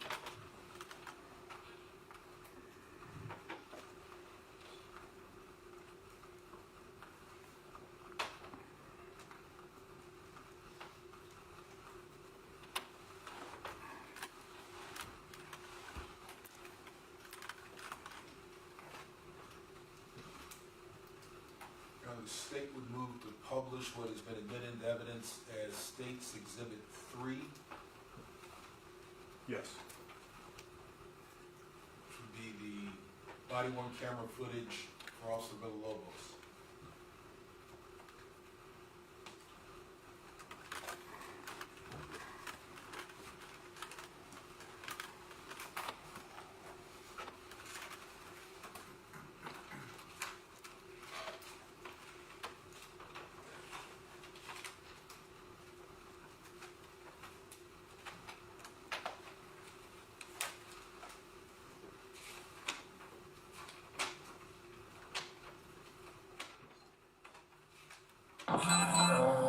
Oh yeah.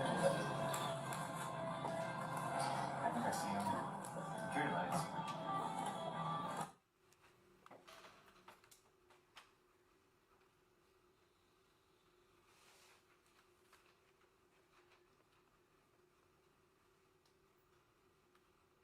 For the record, Your Honor, the body cam footage started at about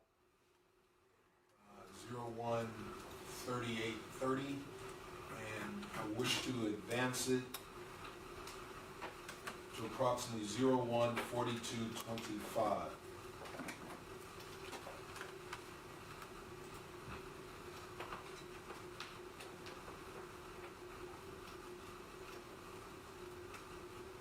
Do as you go in, you take a nap. Once you're sober enough to do whatever you need to do, send you on your way. It's literally just hangs out there. That's all it is. No, what's up? He's got one at Hillpoint. He's not too far, and he just said somebody hit him with that. Hey, look, man, stay out of the street, okay? All right, get on, man. Let's go.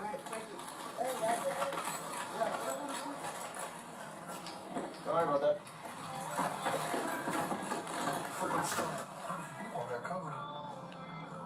Nice. Pearsall?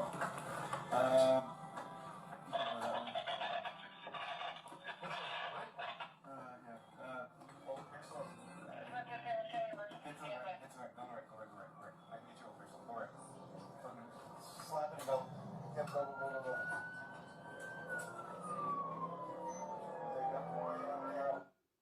the record, Your Honor, I am pausing at timestamp 01:43:14 and will advance it to 01:44:10.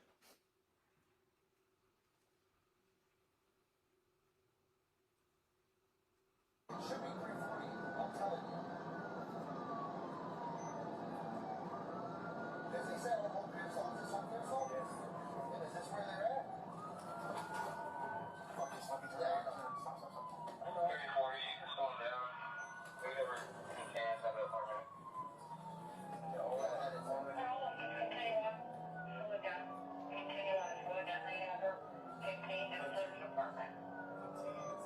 Slow it down to go. And did you hear an officer over the radio said, slow it down, contained inside the apartment? Yes, I heard the dispatcher say that. Yes, sir. The dispatcher said it, and then did you hear Officer Villalobos repeat, contained Yes.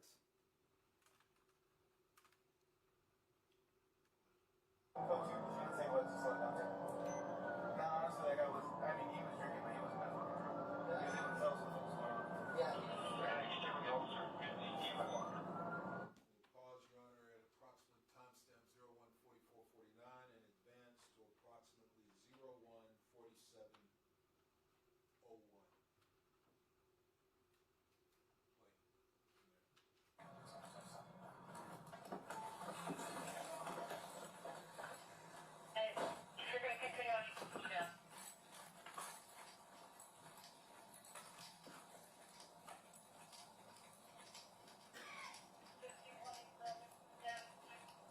Where he is? Yes, sir.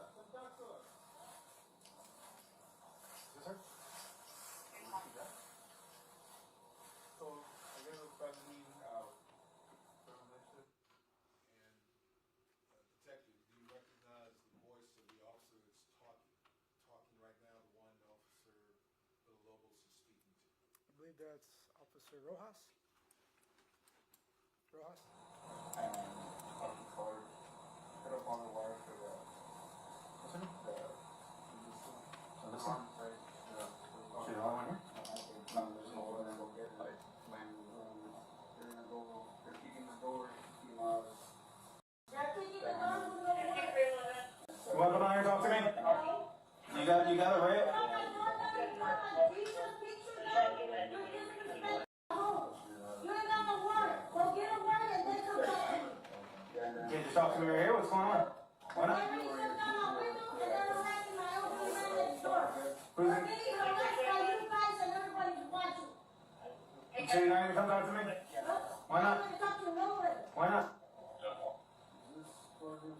Why not?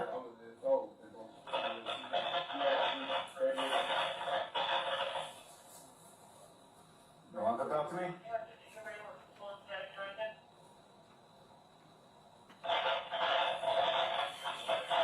Come talk to me.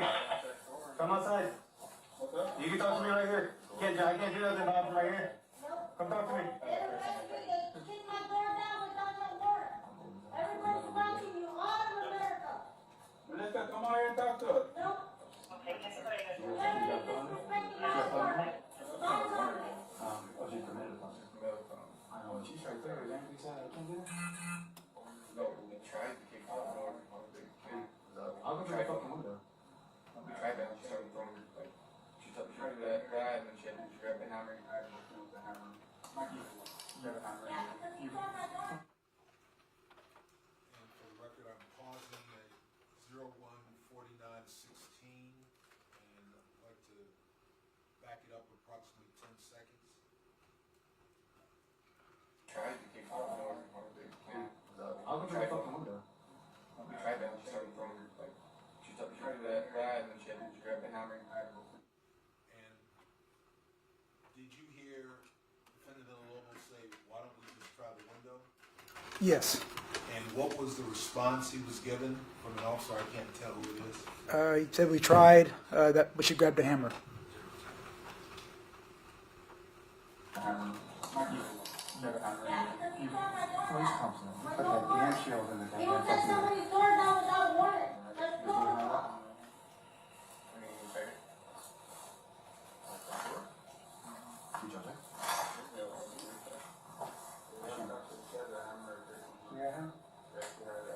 Yeah, you're harassing me and my apartment. Look at all of you guys, you look ridiculous.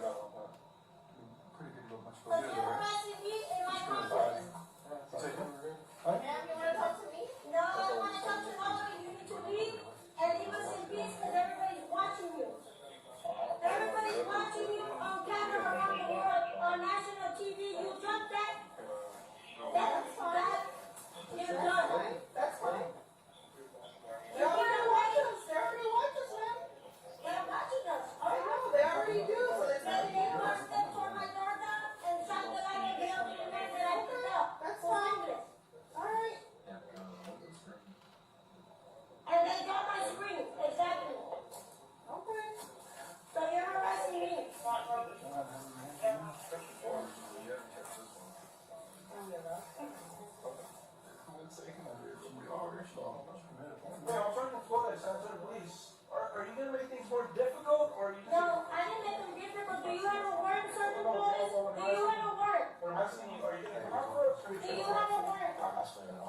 we negotiate. No, you don't have a word.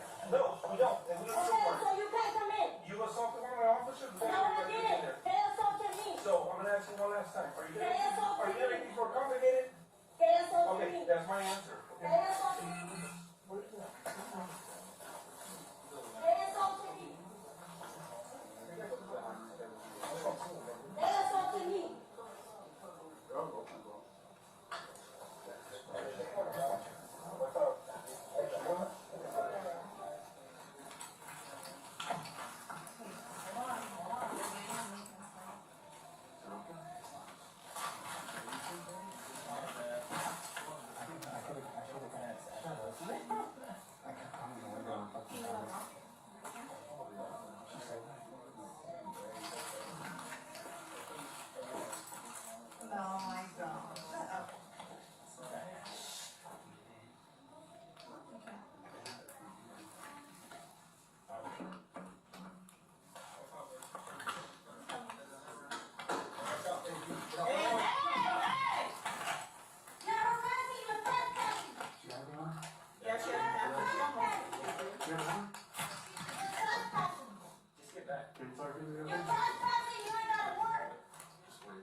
It's unlocked. That's what I was telling you. I was trying to tell him that. Yes, it's unlocked. You ain't got no warrant, you ain't got no proof. That's what I said. So who asked you to report this one? Door's unlocked, sir. So this one.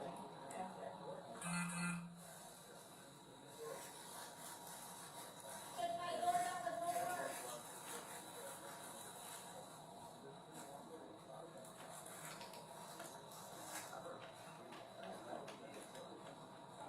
She almost drowned. No? God bless you, but you know what, you're very wrong. Make the right what you're doing before you get I know, back. that's all. But if it doesn't make contact, if it doesn't make contact, we can just keep putting it.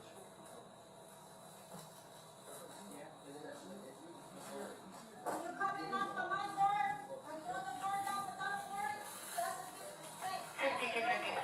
Yeah, you threw something at one of our officers. After he, after he. Yeah, that makes sense. Let the fire clarify yourself, sir. You don't come and ask somebody. You should do that for yourself, honey.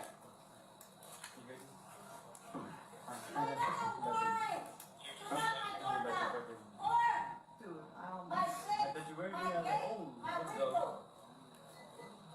there's one in there, right? A guy's in it? Oh, okay. Oh, shit. Yeah. Hey, does anybody got?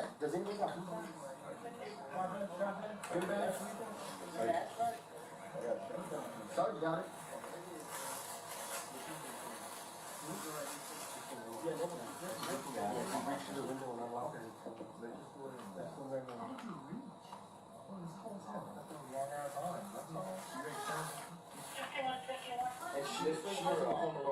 No, she's got, there's somebody in there. She's ready to fight though. She came right at me, so. Let's wait for Sergeant Melissa. We're going with Shield, I'll be the contact person to keep communicating with her. And she had said, if Sheriff Hammer, sir, we have to deal with her. Hopefully we can get started with that, using the super, using that answer. So which one is open for sure? No, this one. No, this last name, this one.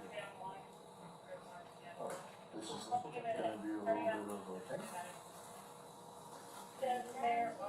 What's her name?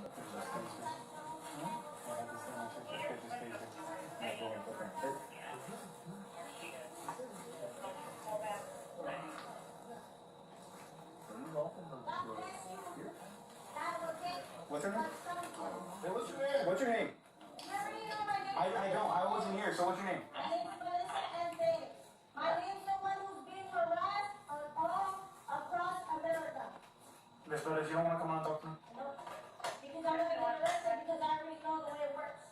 Okay, so you know that you're gonna get arrested. But no, they turned my door down without no work. So how They about, turned my window down without no how about work. you tell me why I'm here for right now? Can you tell me why? Because they're turning my door down and they're making accusations that aren't it. Okay, but what did we come Yeah, why did we come here in for? the first place? So why did they turn my door down in the first place? That's what I'm asking. Why are we here in the first place? Why did officers come to this location in the They first turned my place? door down. No. They tore the door down once they were already here. Okay, I'm asking what happened before that made them come here. I was talking to the fire department Okay, on a all right. confidential conversation. Okay, 2 officers came to disrespect me. okay, Like they done previously. okay. Okay. And I'm not having that pre-arrest false accusation again. So let me talk to you about this, okay? No matter what happened, okay? Whether they kicked the door in or whatever happened, okay? No, but listen. But listen, okay? It doesn't negate the fact. Okay. Listen to me what I'm telling you. I heard what you had to I'm say. getting harassed by elderly men that I picked up on the street. Okay? So if you're getting harassed, why are you doing this? I'm getting harassed. And we shared phone that way, but we don't want going to here because we're going for you. Well, I'm not trying to call for example. That's what I here. It's like battery. She's in this room. I can get her over. Hey, sorry. So she don't got the hammer on her right now? Yeah. Right. If I help over and talk to her and she stays there without reaching for the hammer, the door's unlocked. Yeah, they just waiting for them to get her with it. So that's it. I was saying, if that was the case, I could just open the door and grab her. If she doesn't go for the hammer right away, I can just go and tap her. Sure. It's on the couch. It's a good bit away from her. She won't have enough time to get it if she stays at the door. But whatever, I'm just saying I can get her from opening the door. And we knew that it's something because she. I unlocked her. Okay. Yeah. So I'm asking you to come out and I was talk able to reach in, I was able to unlock her. Okay?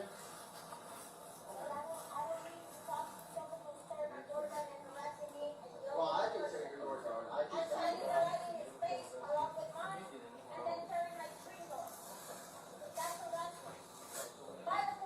Would you like to come out and talk to us? So you're gonna make us go in.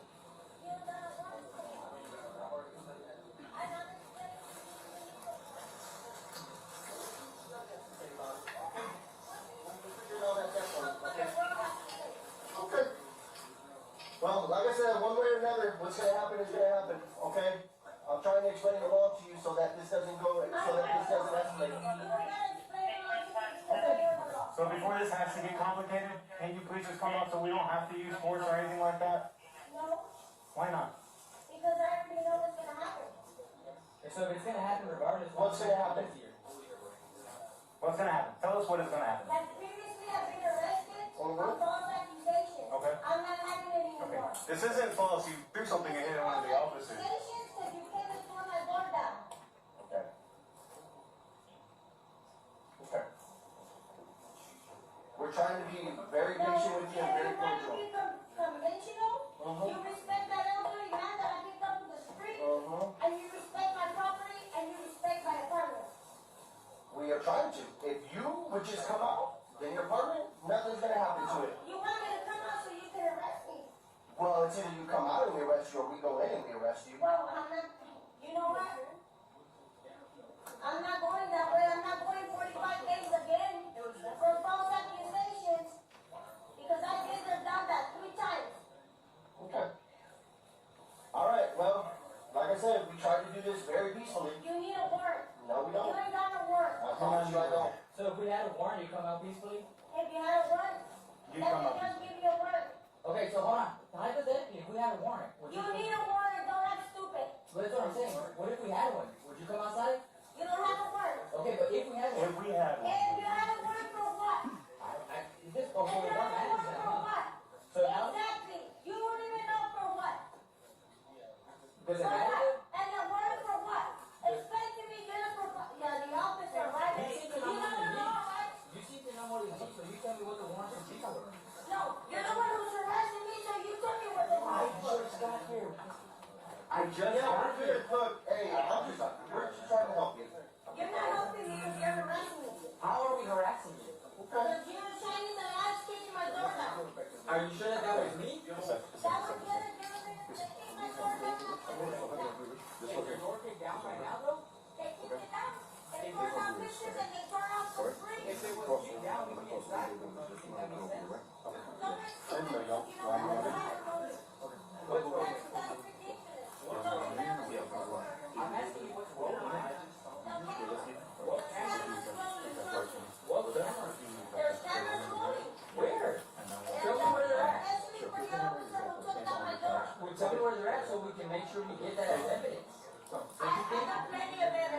exactly, and now we'd like to see that, because if we're in the wrong.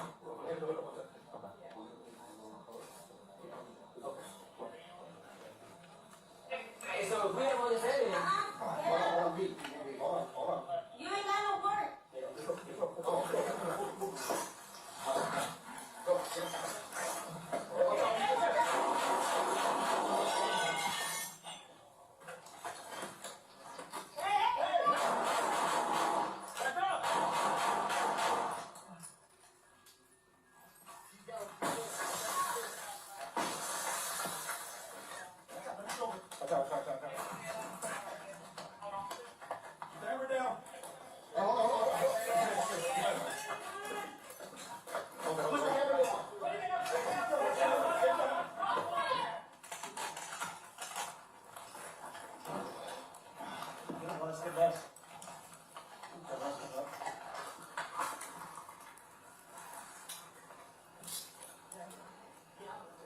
There's a guy in the bed over there. Where's she at? Hey, Spartus, hey, give us some medical stuff. Is he a medical scene?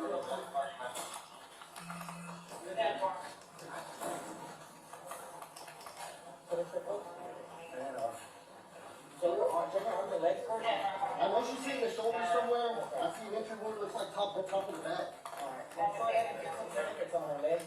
If she, yeah, let's find out where that blood's coming from. Hey,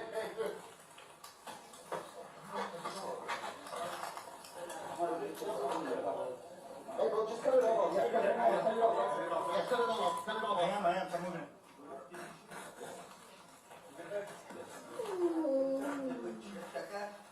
Are you good? You good? Yeah, I'm good. Just make sure her legs are clean. Yeah. Trying to find out where this blood is coming from. All over. Right here, I got a wound right here. Top of the back. I might have to get a chest or something like that. Yeah. Hey, dude, you got scissors. Here.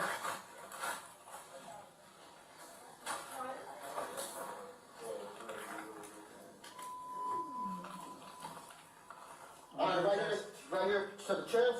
I got one under the arm as well, it looks like. Yeah, she's bleeding from underneath the armpit. Where's the packing? I don't really know whose this is. Yes,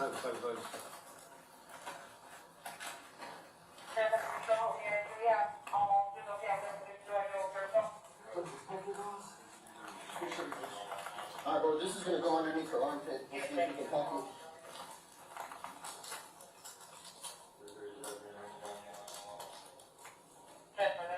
Here, bro, open up the chest so we can put it on her breast. Or her chest.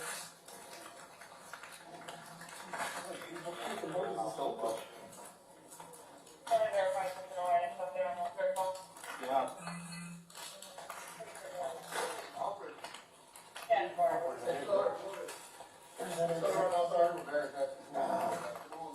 Here, bro, this is gonna get packed.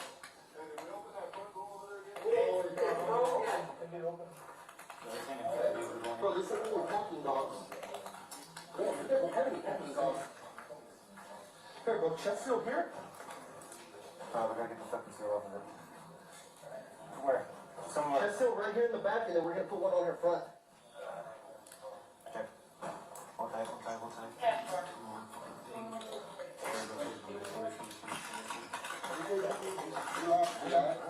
Take a deep breath.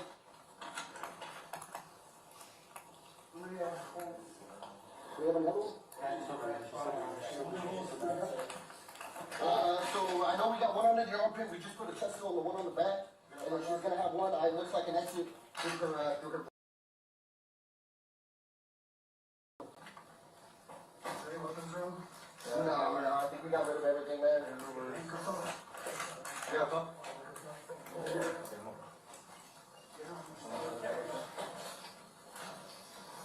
Doors open.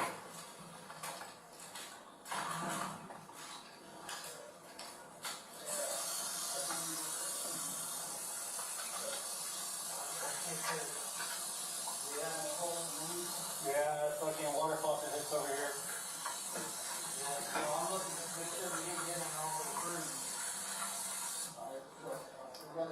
I don't think you did.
It's not like it's supposed to flow out. It's just keeps you coming in.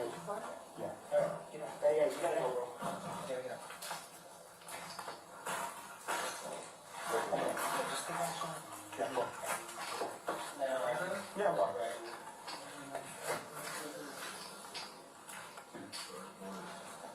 What's your name?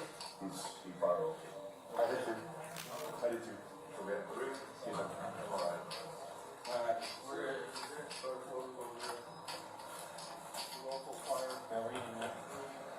Okay, I'm really sorry.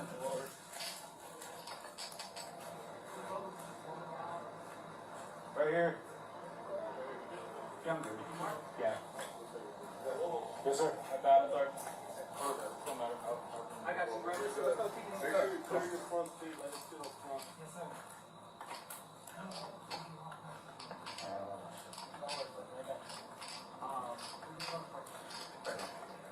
2033 is Wisconsin. Yeah, you're in the hospital.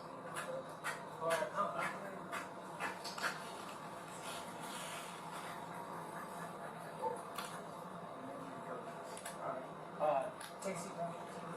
Or on the passenger side.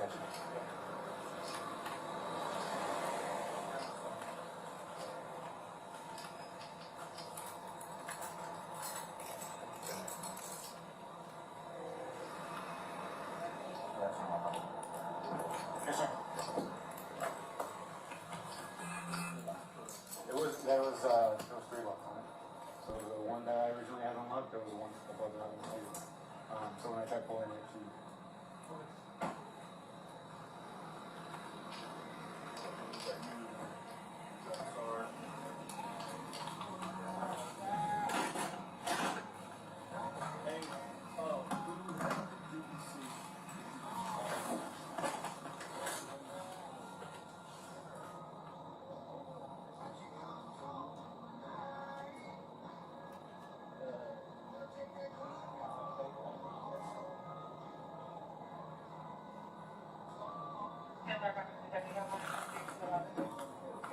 Yeah.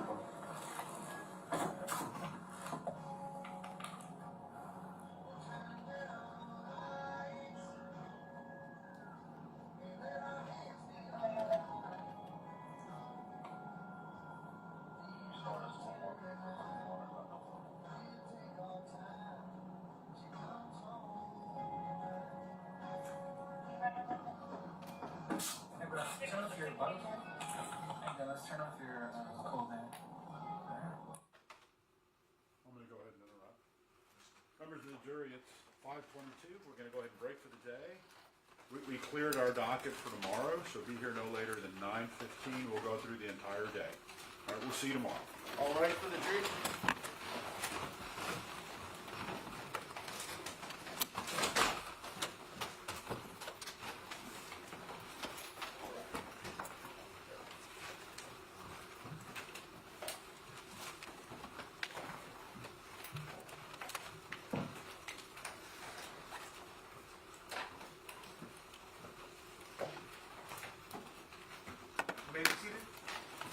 I'll make sure Amelia has all the exhibits.